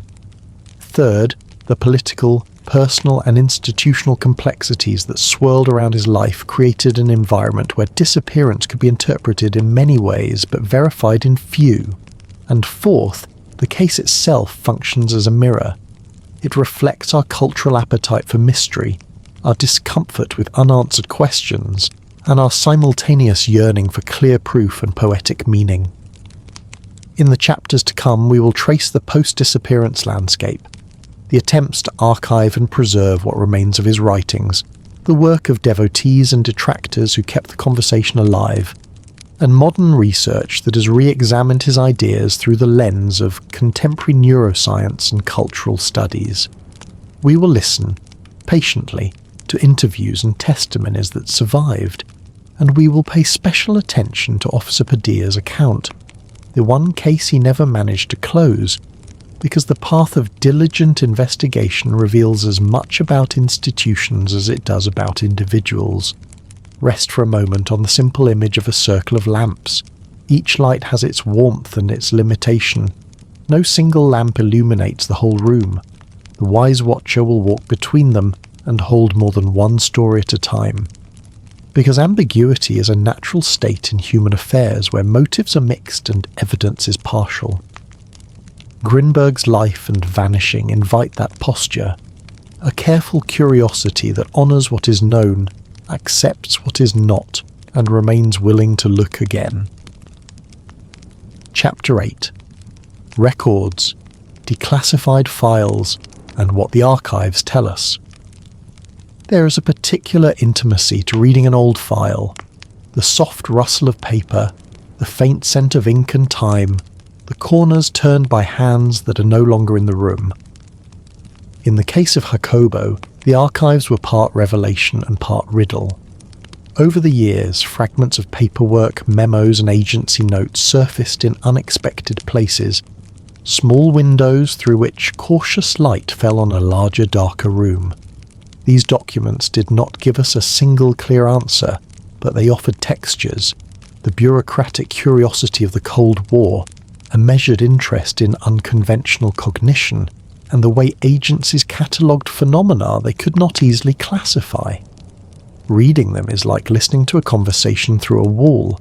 You hear words and tones, but the whole meaning requires patient reconstruction. The first thing to understand about the archive is that it is rarely tidy.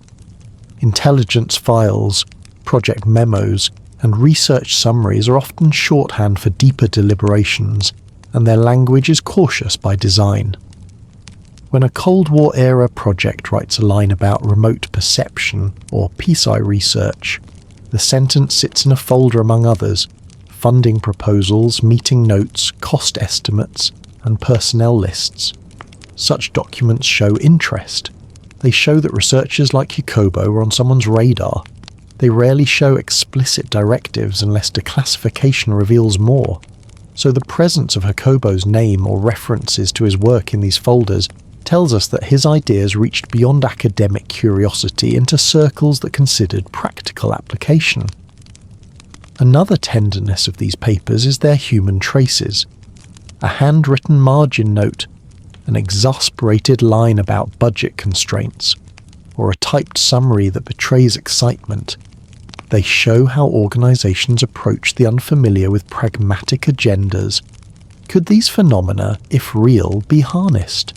Could mental training be useful in scenarios where conventional sensors and satellite imagery were limited?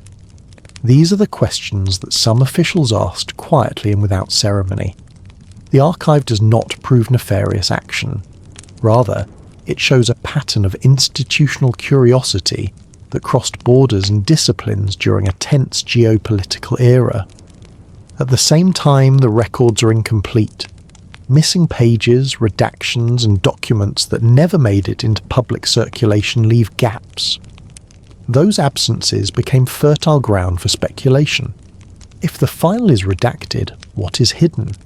If the chain of custody for a lead is broken, who cut it? For grieving families and devoted followers, gaps are more than inconvenience.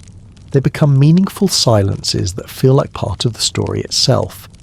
For a careful listener, however, the gaps also demand humility. Archivists remind us that what is not in the file may be absent for technical reasons, misfiling, deterioration, or categorization under unrelated project names. The archive's silence is not automatically evidence of conspiracy. It is often painfully bureaucratic entropy. What the available documents do allow us to reconstruct is a rough map of interactions. Researchers interested in altered states communicated with program officers who wrote summary memos, and sometimes technicians wrote feasibility notes about synchronizing equipment across continents.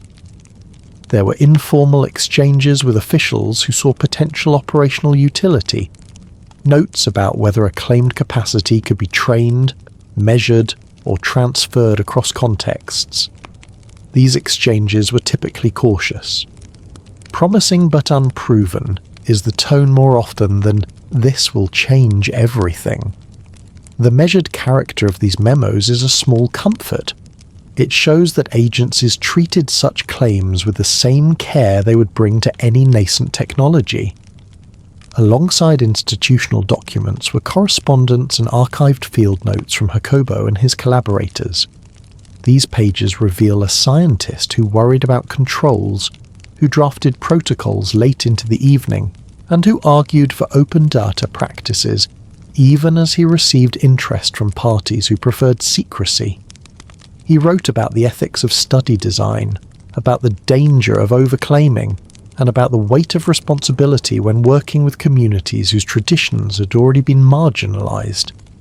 These personal archival traces complicate the simplistic caricature of a radical researcher seduced by exotic claims.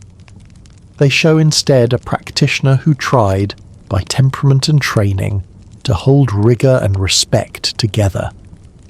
When investigators later sought to connect specific documents to the disappearance, the evidence resisted tidy classification. There were memos mentioning interest in certain researchers and program notes that hinted at exploratory funding streams, but the documents rarely, if ever, authorized extraordinary actions such as covert abduction. The procedural machinery required to move from curiosity to clandestine intervention is large and visible. Absent clear, unequivocal documentation, the archive supports only a theory of interest rather than a theory of action. This modest conclusion is important. Institutions can be curious without having executed dramatic conclusions, and an archival trace is not the same as a chain of orders. Despite this sober assessment, the presence of Jacobo's work in these files mattered in real ways.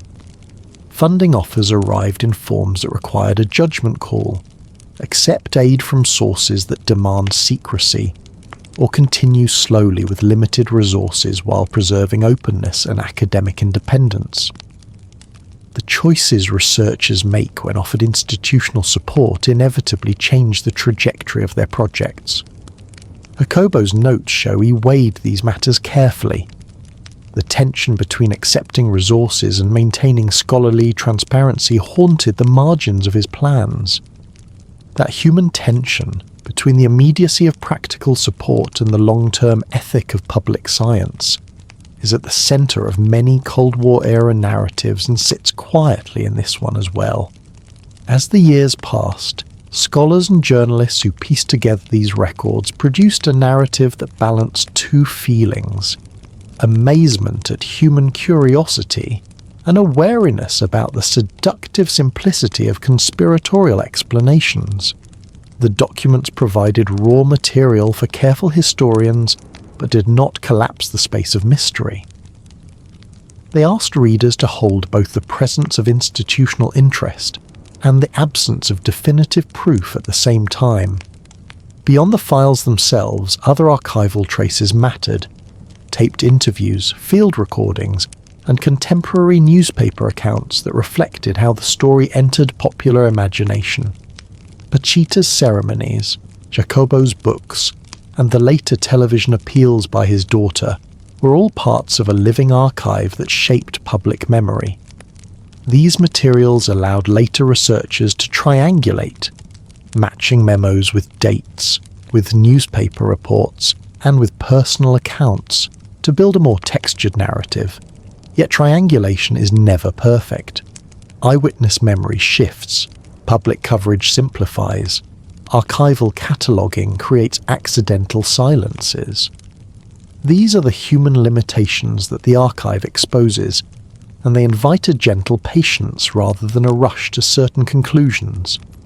For those who continued to study Jacobo's work, the challenge was practical: how to extract future-facing scientific lessons from a partially available past.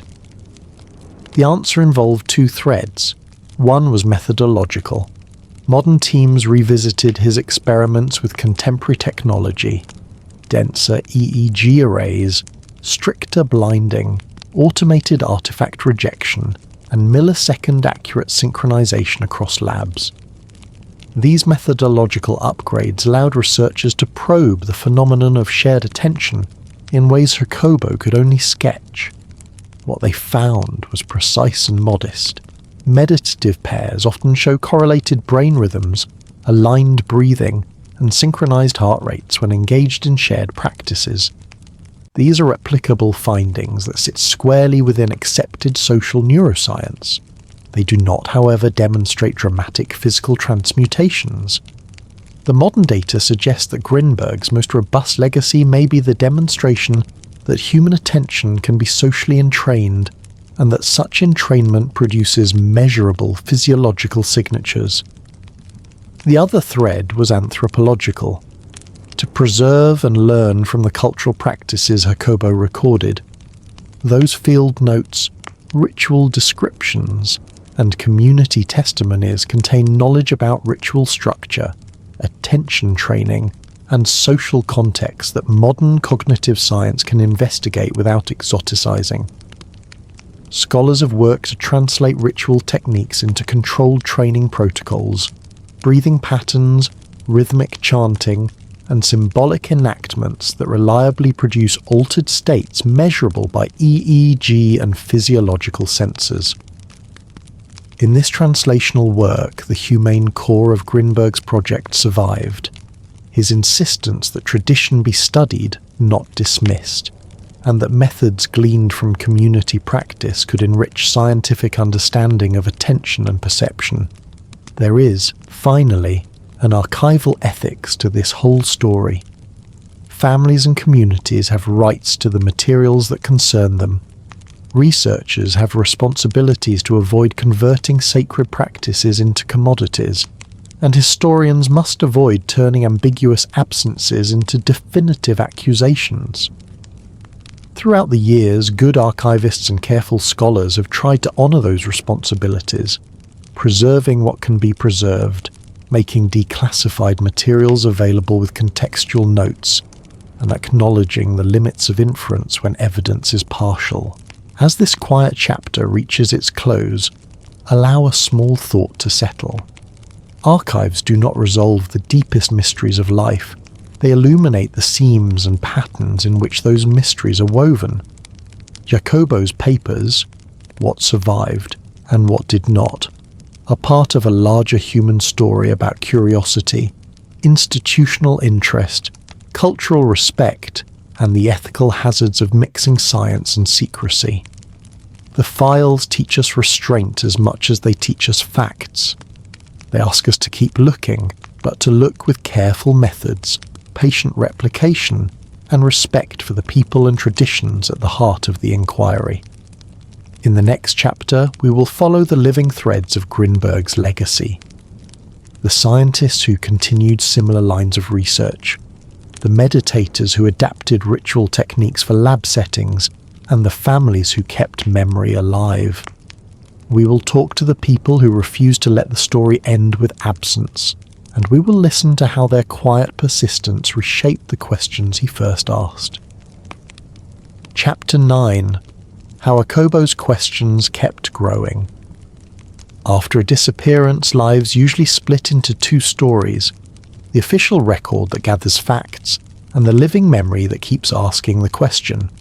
In Jacobo's case, the living memory became a small, persistent movement of people who refused to let his notebooks be the last word. Some of them were scientists who adapted his experimental instincts to new tools. Some were meditators and ritual practitioners who translated communal practices into training protocols that a laboratory could measure without disrespecting the tradition. Others were family members, students, and curious strangers who kept his ideas in conversation, debating, testing, and quietly carrying his questions forward. Together these threads formed an afterglow, not a blazing revival, but a steady warmth that warmed new rooms of inquiry. The first group to watch were the researchers who saw in Jacobo's early EEG work a seed worth tending with modern methods. Technology had moved forward since the 1980s and 1990s. Denser electrode arrays, better artifact rejection algorithms, synchronized time servers that let labs coordinate with millisecond accuracy, and open data practices that made replication more feasible. Scientists interested in social neuroscience began to explore the idea of inter-brain synchrony, the measurable alignment of neural rhythms among people who interact, sing together, or meditate together.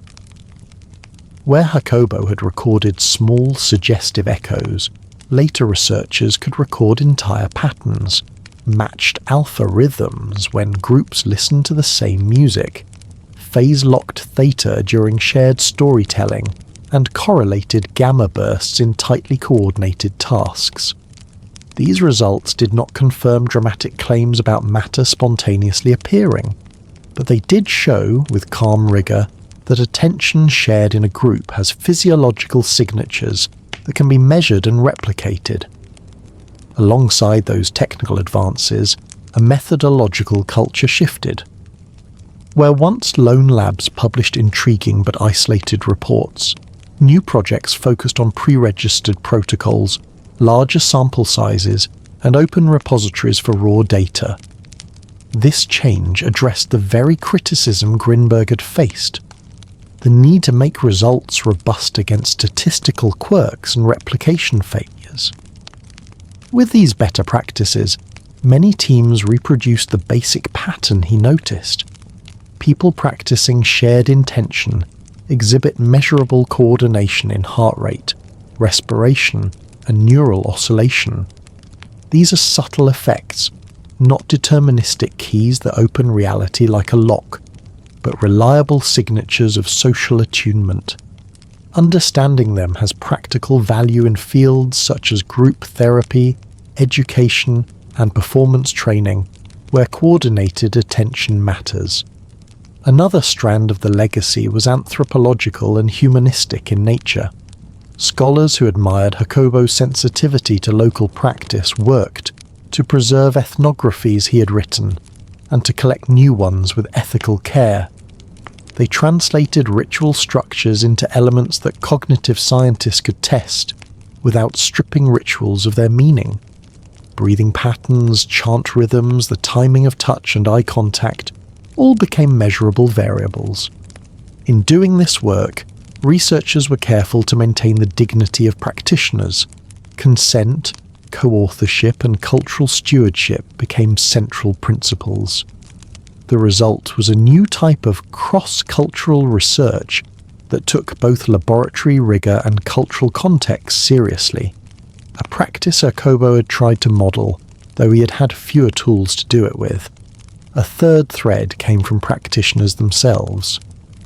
Meditation centres and ritual communities that had been part of Jacobo's fieldwork adapted training modules that brought ritual efficiencies into practice sessions explicitly designed for reproducible studies.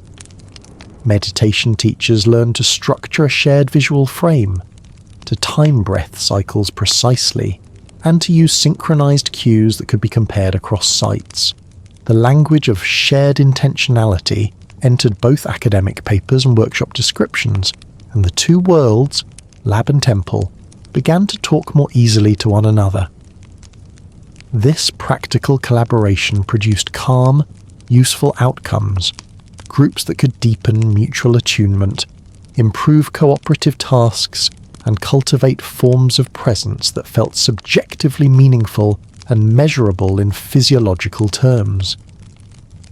The family and local community played a quieter but no less important role. Jacobo's daughter and close friends organised readings, archived what remained of his notes, and invited sympathetic scholars to examine the materials. Rather than trying to build sensational claims from small data, these caretakers urged careful preservation, scanning notebooks, recording interviews with people Jacobo had worked with, and insisting that any public claim about the experiments respect the nuances and limits of the evidence. That ethic of careful stewardship kept the conversation honest and, in time, made his archive a source for cautious, well-contextualized study rather than a shrine for sensationalism. There were also creative echoes. Artists, writers, and filmmakers found in Jacobo's life a rich seam of metaphor. A scientist straddling two worlds, rituals that bind communities, and the uneasy border where meaning and measurement meet. These creative works did something important. They reframed scientific curiosity as a humane quest, inviting audiences who might not read journals to ask the same questions about attention, embodiment, and cultural practice. That broader cultural interest, while not scientific proof, made the questions polite and persistent in the public imagination, encouraging new collaborations and funding in subtle ways. It is important to name what did not happen, calmly and without disappointment. The dramatic proof of minds conjuring physical organs into being did not emerge from subsequent research. Modern teams could not reproduce the kinds of materializations that some witnesses described, and the more extraordinary claims remained anecdotal rather than evidenced. But if the original hope was to show the universe as a programmable substrate manipulated by intention, that program did not complete in the way some imagined. The more tempered outcome, that shared attention produces replicable physiological and neural signatures with important social consequences, proved to be the more scientifically sustainable gift. This quieter legacy also comes with ethical lessons. Jacobo's life illustrates the risks of taking one's empirical curiosity into political or secretive arenas. Scholars who followed learned to be explicit about funding sources, about ethical review procedures, and about the dangers of mixing public science with covert agendas. The modern field emphasizes transparency for good reason. Openness reduces the risk that curiosity becomes co-opted into uses a researcher would not endorse. Jacobo's story became a case study for training programs. Be bold in asking questions, rigorous in designing tests, and cautious about whom you let sit at your table. For viewers of this story, there is a slow, humane lesson. The absence of final answers does not mean the end of value. What Jacobo left behind was not a single unambiguous proof, but a set of questions, methods, and ethical concerns that helped shape a field. The most robust legacy is not the mythic vanishing, but the careful, incremental work that followed. People who tested his ideas with modern tools, traditions that were studied with respect, and an archive maintained with dignity by family and friends. Those aftershocks are the true measure of a life devoted to inquiry. As night deepens and our story slows, imagine a workshop where scientists and meditators sit together around a low table, comparing notes on respiration patterns and entrainment. Picture a careful technician aligning clocks between two distant labs, the slow click of synchronized recordings marking a project built from patience. Picture a daughter reviewing her father's typed notes, tracing the loops where he tried to explain something he felt but could not fully prove. These are ordinary human images, small, steady work that moves knowledge forward without spectacle. In the next chapter, we will return to personal voices, interviews with people who knew Jacobo, testimonies from meditators who participated in his experiments, and reflections from scientists who built on his work. We will let their memories breathe, letting tenderness and professional judgment sit beside one another. For now, rest in the knowledge that the questions he asked continue to be asked, and that patient, careful work has turned curiosity into a field where meaningful, replicable insights can grow. Chapter 10: Testimonies, Reflections, and the Human Side of the Mystery. When documents have been read and experiments reanalyzed, what remains most vivid are the voices of people who lived through the story. Numbers and EEG traces may show patterns, but the texture of Jacobo's life, what it felt like to work with him, to sit in his presence, to watch him balance scientific rigor with deep cultural curiosity, comes most clearly through testimony. These voices are neither mere anecdotes nor absolute evidence. They are human windows, fragments of memory that let us glimpse the emotional resonance of a man, and a mystery that official records alone cannot capture. One recurring testimony comes from students who described Jacobo's teaching style. They remembered a professor who demanded clarity and precision, but also allowed space for imagination. He often began lectures by asking students to write down not what they knew, but what they wondered. "Curiosity is our instrument," one student recalled him saying, "and we must keep it tuned." In laboratory work, he could be meticulous, double-checking electrodes, repeating calibration sequences, correcting sloppy record-keeping. Yet when the technical work was done, he encouraged discussion that opened into philosophy, poetry, and ritual. His students remembered this balance as electrifying, the sense that rigorous data and expansive imagination could sit side by side. Colleagues offered more complicated memories. Some admired his courage in tackling controversial topics, noting that he risked professional marginalization by studying shamans and unorthodox practices at a time when neuroscience was striving for harder, more reductionist credibility. Others admitted frustration with what they considered speculative leaps in his writings, moments when poetic language blurred with empirical claims. For these colleagues, the unresolved disappearance added a layer of poignancy. Disagreements that could never be clarified, debates that could never be continued.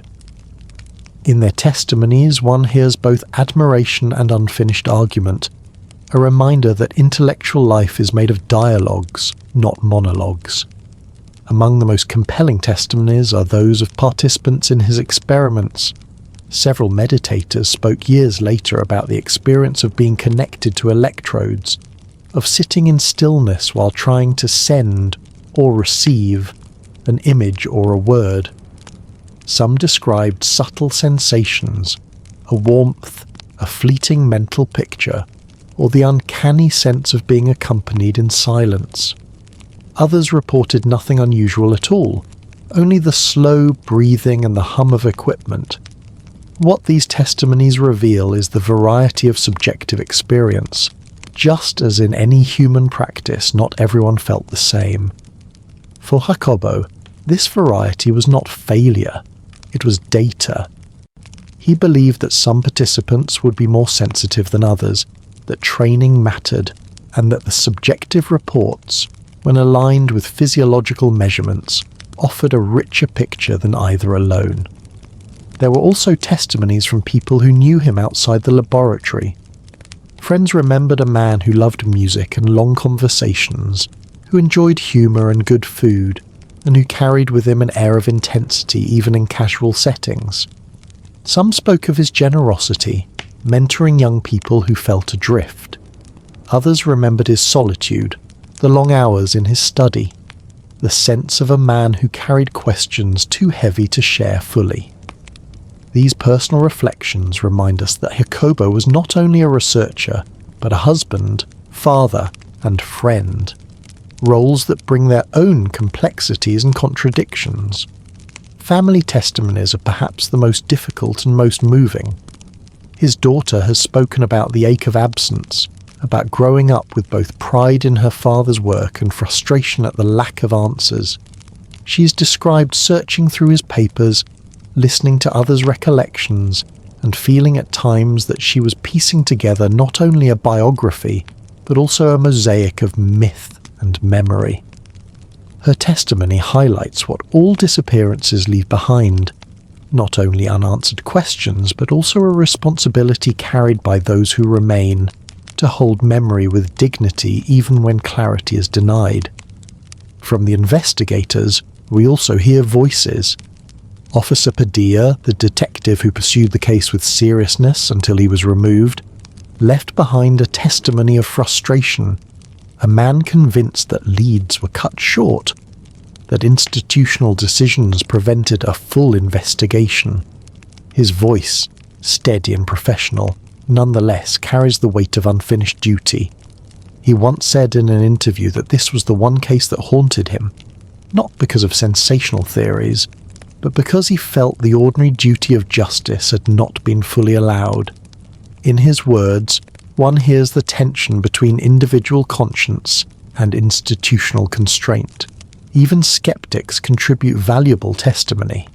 Some scientists who reviewed his experiments later expressed doubt, arguing that small signals could be explained by artifacts or statistical quirks. Their voices, while critical, also show respect. They acknowledged his sincerity, his competence, and his passion, even as they disagreed with his conclusions.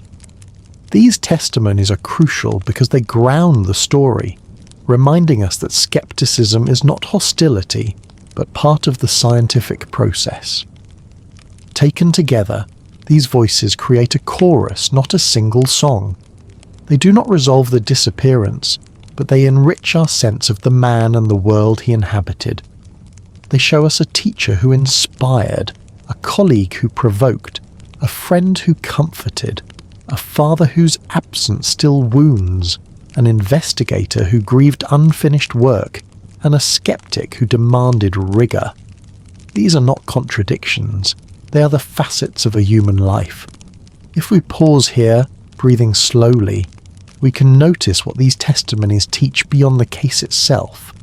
They remind us that knowledge is never only about data.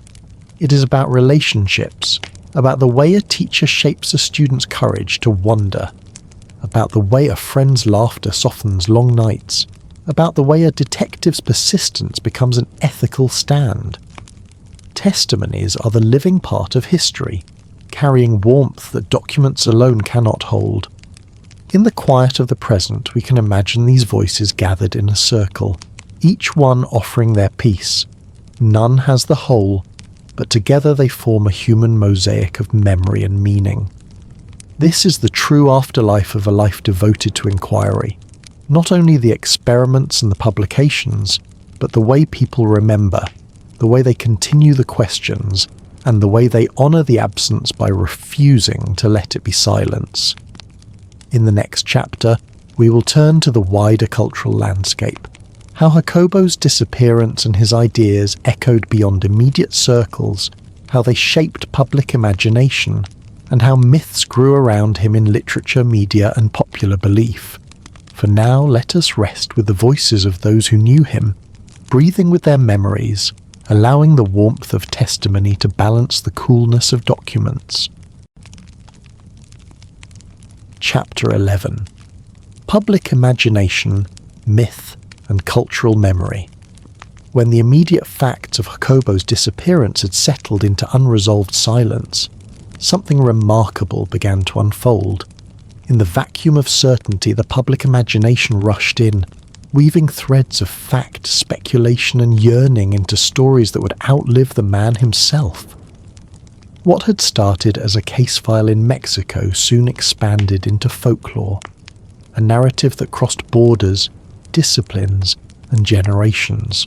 This transformation from scientist and missing person into legend is as telling as any official record. It reveals how human beings respond to mystery, not by leaving it empty, but by filling it with meaning.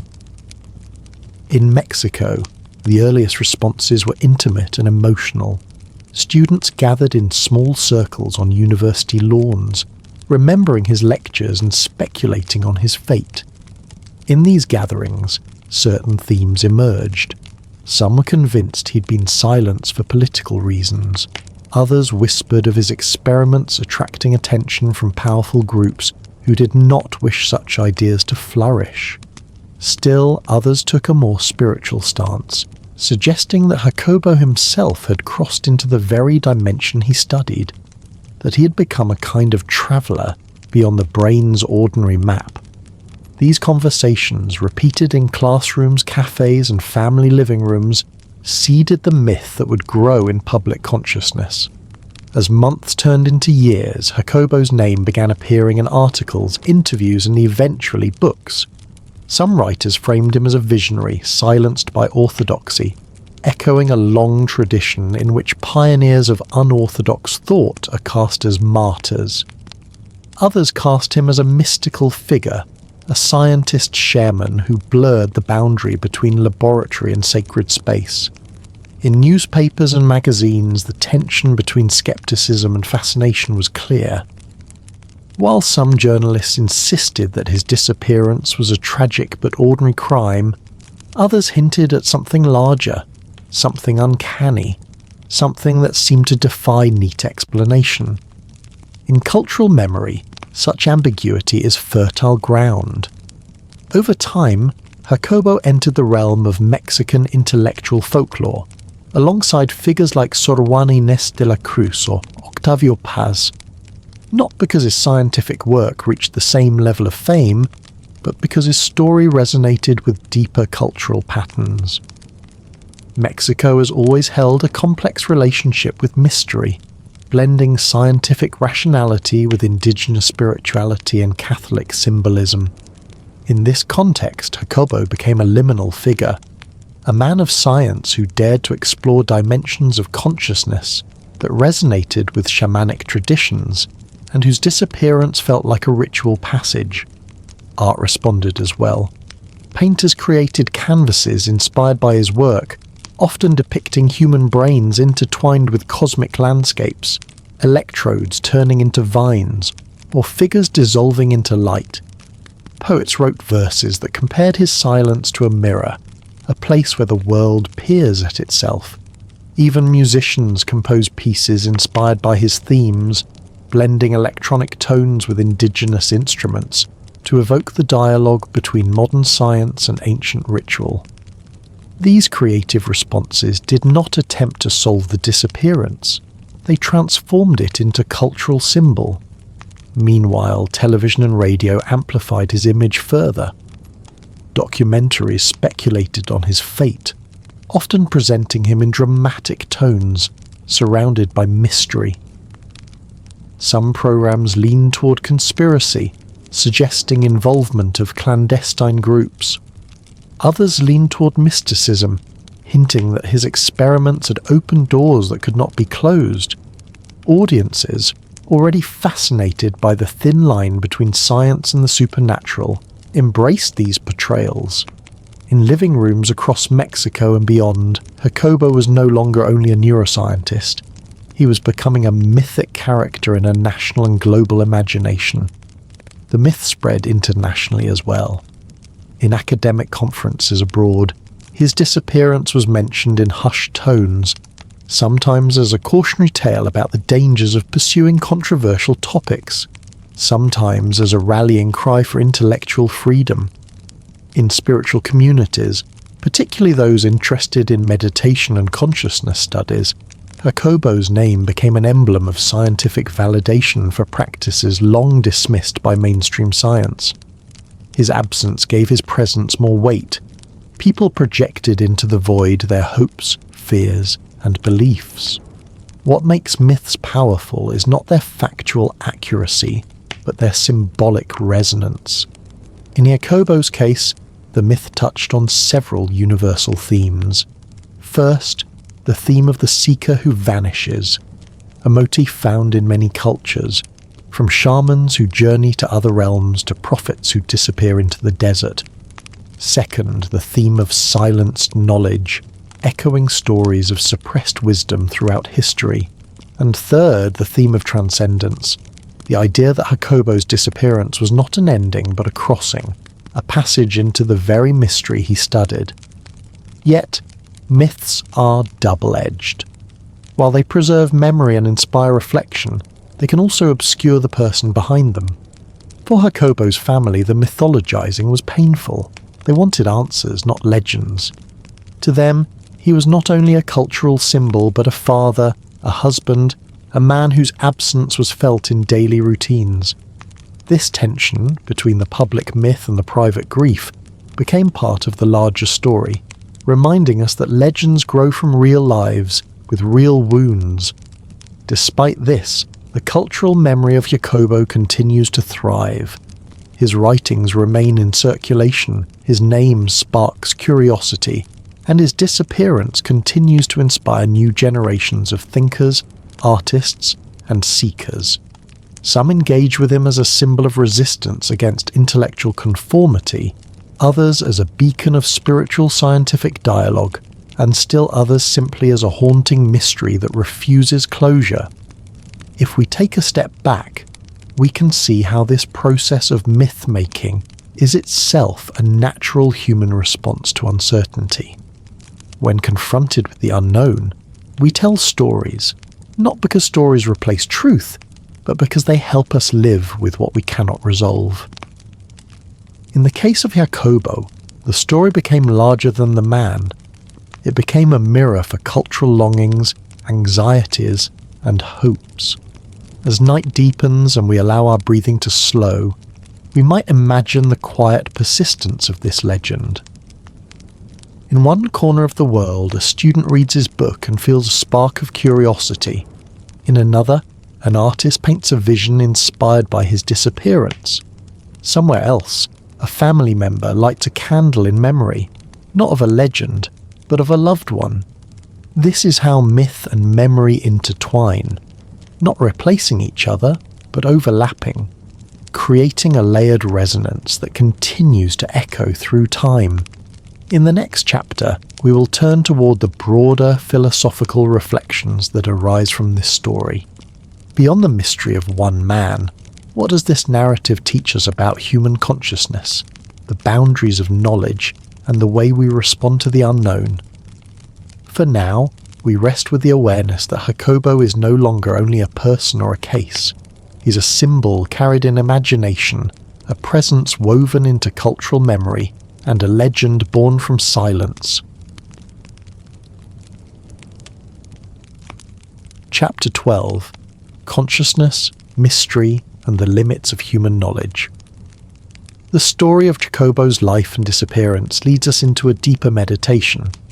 What is it, exactly, that we mean when we speak of consciousness? And why does it provoke such profound fascination and unease? His work did not merely explore brain waves or meditation techniques. It opened the door to one of the most enduring questions in human history: whether the human mind is only a product of biological machinery, or whether it extends into dimensions that science has yet to grasp. By following the contours of his research and the myths that grew around him, we arrive at a threshold where neuroscience meets philosophy, and where culture meets the eternal mystery of existence. Consciousness, in its simplest description, is awareness, the capacity to experience, to feel, to think, to know that one is alive. Yet this simplicity is deceptive, because when we examine it closely, consciousness eludes precise definition. Scientists can describe neural activity, they can track electrical signals and chemical exchanges, but the subjective quality, the inner world of experience, is not so easily captured. This is what philosophers call the hard problem of consciousness. Why do neural processes produce experience at all? Why does a flow of ions across cell membranes create the sensation of colour, the memory of a song, or the ache of longing? Jacobo stood at the edge of this problem.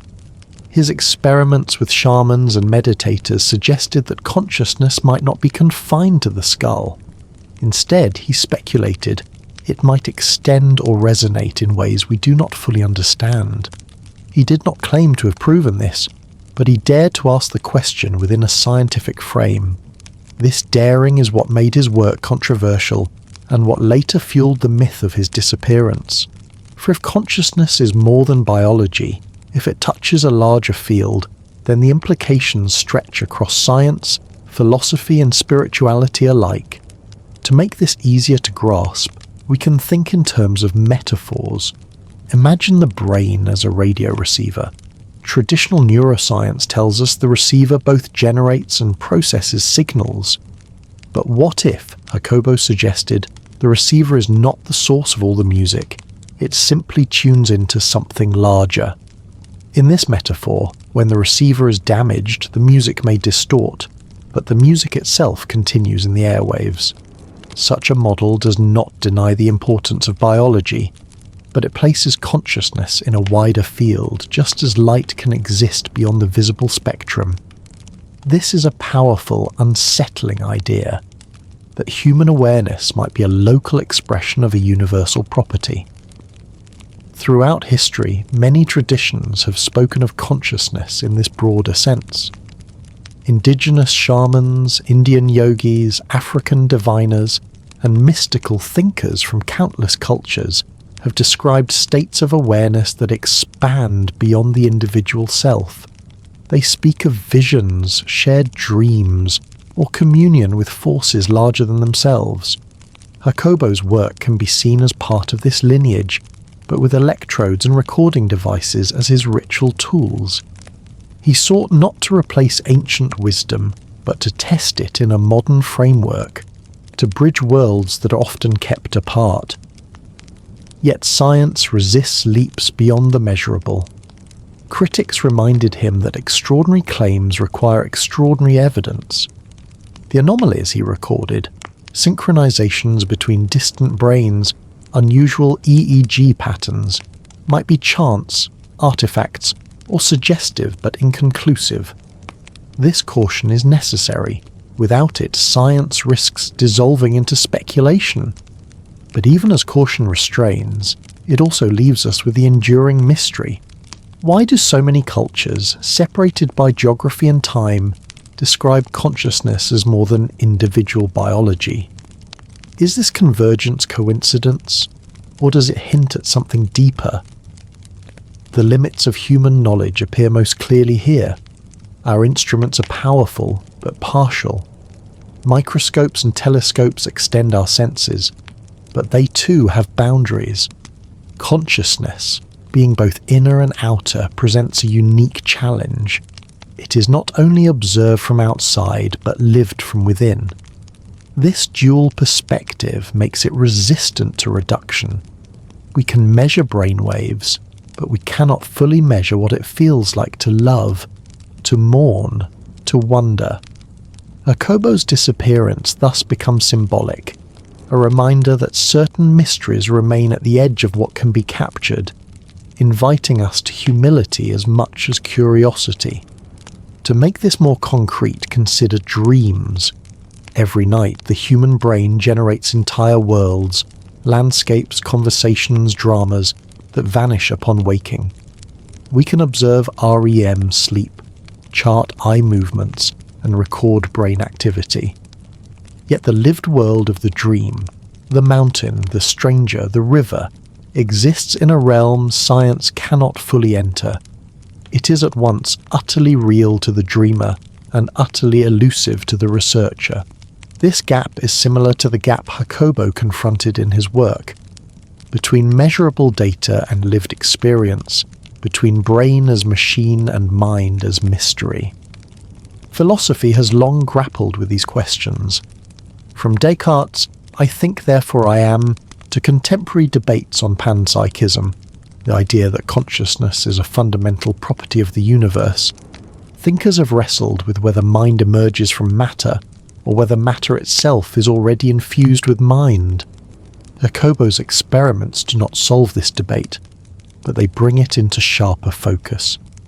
They remind us that scientific exploration and philosophical reflection are not enemies but partners, each grounding and expanding the other. As we reflect on this, it becomes clear why Jacobo's story touches such a deep chord. His disappearance is not only the absence of a person, It is the embodiment of a question. Where does consciousness end? What are the boundaries of knowledge? How do we navigate the tension between skepticism and wonder? These are questions that belong not only to science, but to every human being who has ever paused to ask, who am I, and what is the nature of the awareness asking the question? As night surrounds us and our breathing deepens, we might picture consciousness not as a riddle to be solved, but as a horizon to be approached. Jacobo reached toward that horizon, and though he vanished, the questions he raised remain luminous. Perhaps that is the truest legacy, not definitive answers, but the courage to explore the unknown. In the next chapter, we will turn from the philosophical to the existential. What does Jacobo's disappearance teach us about the fragility of human life, the persistence of memory, and the way mystery shapes the human condition itself? For now, let us rest with the awareness that consciousness, so close, so familiar, and yet so mysterious, remains one of the greatest frontiers we carry within us. Chapter 13: Fragility, Mystery, and the Meaning We Create. When we speak of Jacobo's disappearance, when we turn the puzzle over and over in our minds, what we're also confronting is something universal: the fragility of the human condition and the strange way that mystery shapes our lives. His absence is not only the story of one man, but a mirror held up to all of us, reflecting how we face uncertainty, how we wrestle with mortality, and how we create meaning in the face of the unknown. To follow his story deeply is to explore not just neuroscience, not just myth, but the very essence of what it means to be human. Human life is always fragile. From the moment of birth, we live under the knowledge, sometimes conscious, sometimes buried, that life is temporary.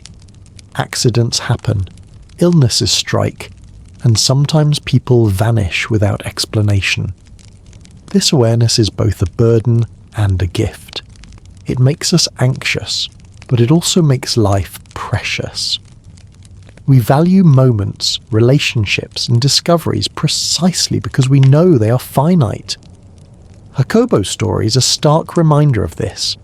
A man so deeply involved in exploring the mysteries of consciousness, so full of curiosity and promise, was suddenly cut off, leaving behind questions that will never be fully answered. His fate reminds us of how delicate every life truly is, no matter how brilliant or passionate. But fragility is not the end of the story. Human beings are not only fragile, we are also meaning makers. When faced with uncertainty, we do not stop at silence. We tell stories, we build rituals, we create art, we weave memory into narrative, transforming chaos into something that can be carried. This is what we see in the testimonies of his students, in the art inspired by his life, in the myths that grew around his disappearance. Whether or not those myths are factually true, they serve a purpose. They allow people to live with the unknown, to hold absence without being crushed by it. This act of meaning-making is not unique to Jacobo's story. It is part of the human condition everywhere. When a loved one dies, families gather, tell stories, light candles, and sing songs. When communities face tragedy, they build memorials, write books, compose music. These are not merely distractions, they are essential acts of survival. They allow human beings to transform grief into remembrance, uncertainty into continuity, fragility into strength.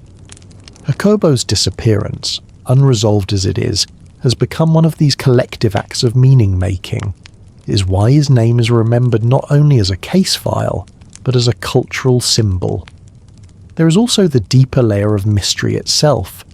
Human beings are unique among animals in our ability to ask not only how things work, but why they are at all.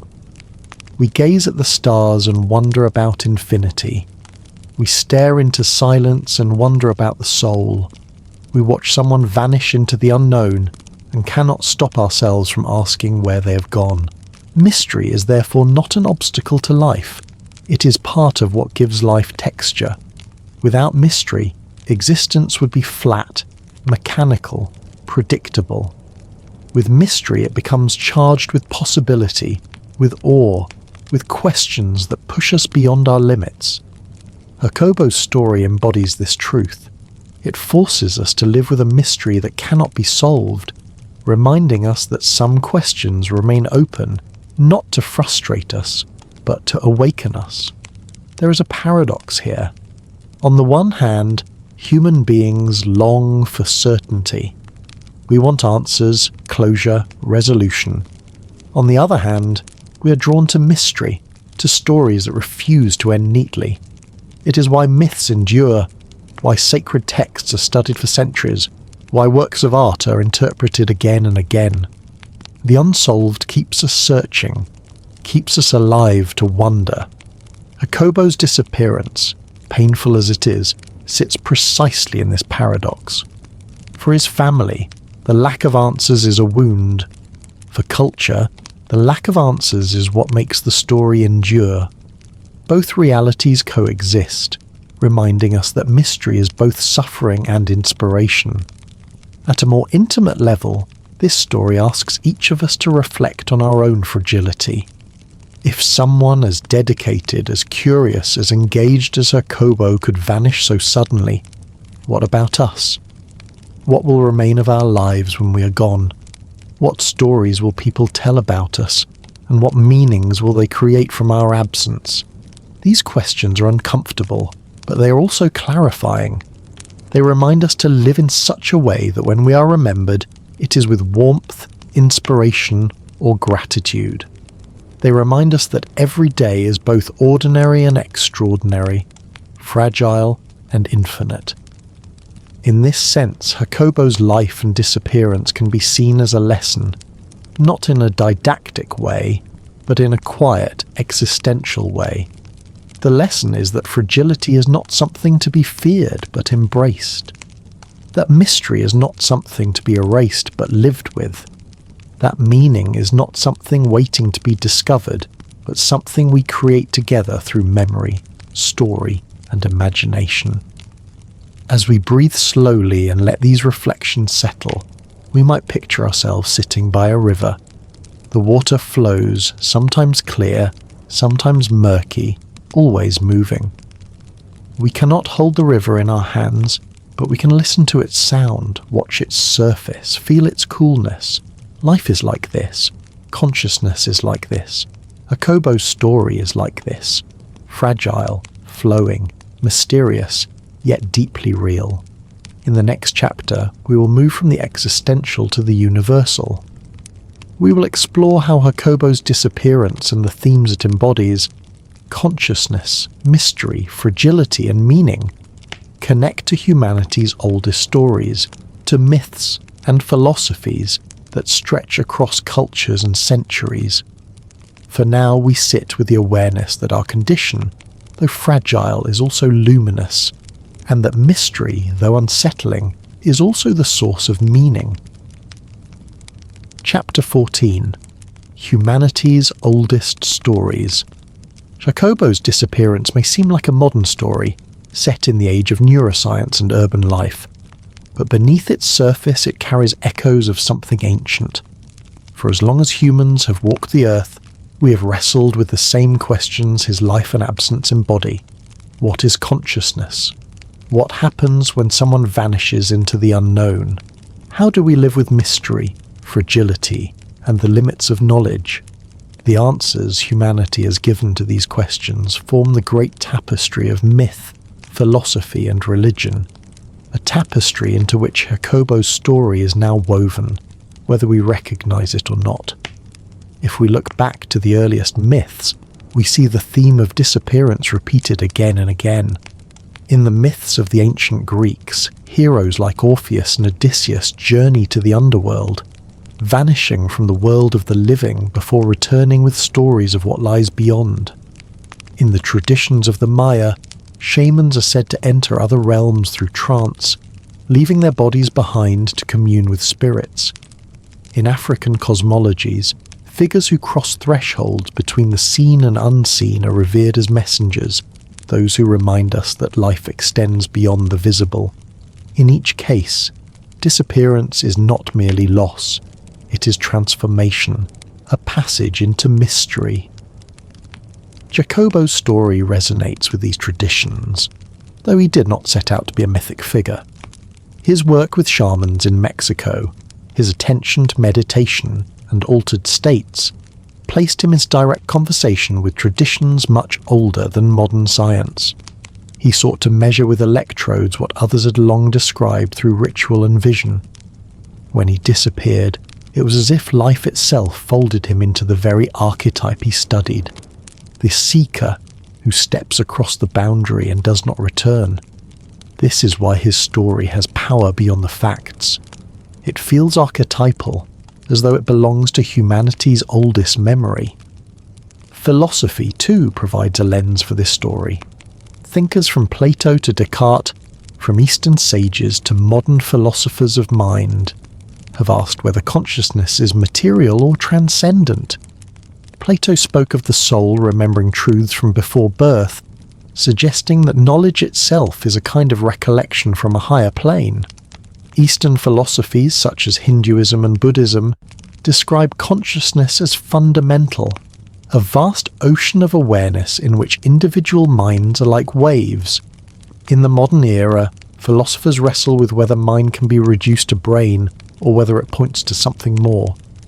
Jacobo's research sits at the intersection of these traditions, rooted in scientific method yet brushing against ancient metaphysical questions. We can also see echoes of religious narratives. In Christianity, figures like Enoch and Elijah are said to have vanished, taken up into another realm without dying. In Islam, stories abound of prophets who travel in spirit beyond the limits of the body. In indigenous traditions across the Americas, medicine men and women undertake journeys into the invisible world to bring back knowledge or healing. Though the contexts differ, the underlying theme is constant, the human belief that consciousness is not confined to the body, that there are passages beyond what eyes can see. Jacobo's disappearance has been read by some in this same light, not simply as tragedy, but as a crossing into mystery. Why do these themes repeat across cultures and centuries? One reason is that they respond to a universal human need. We cannot bear to think of life as meaningless, of disappearance as final erasure. Instead, we create stories that extend life, that place it within a larger whole. These stories do not erase grief. Rather, they give it a frame. They allow us to live with mystery by transforming it into narrative. This is why, when faced with Jacobo's absence, people did not remain silent. They placed him in the long line of seekers and prophets, of shamans and visionaries, of thinkers who step beyond and leave us with questions. At the same time, these myths and philosophies do not remove the responsibility of science or reason. Jacobo himself would likely have insisted on careful distinction between empirical data and symbolic meaning. Yet he also knew that human beings live in both worlds, the world of evidence and the world of story. The brain seeks patterns, but the heart seeks meaning. To honour both is not to confuse them, but to let them enrich each other. This duality is itself part of the human condition. We are creatures of fact and creatures of myth, beings who build telescopes to study galaxies and altars to honour ancestors. We read scientific journals and sacred texts, sometimes in the same day, sometimes with the same thirst. Jacobo's story shows us that these impulses are not opposites but companions. His electrodes and his encounters with shamans were two ways of approaching the same mystery, the mystery of consciousness and its boundaries. When we step back, we can see how his disappearance now belongs not only to his family, not only to Mexico, but to humanity's collective imagination. It stands alongside the oldest stories, reminding us that even in the age of modern science, we are still the same species that once told tales around the fire, gazing into the dark and wondering what lies beyond. His story reminds us that science and myth are not enemies but parts of one great conversation, each illuminating what the other cannot. As night deepens and our breath slows, we might imagine those ancient stories gathering with Jacobos, Orpheus walking into the underworld, shamans entering trance, prophets vanishing into the sky, and Jacobo, a neuroscientist with electrodes and notebooks, stepping into silence. All of them are voices in the same chorus, reminding us that human beings are defined not only by knowledge but by mystery, not only by answers but by questions.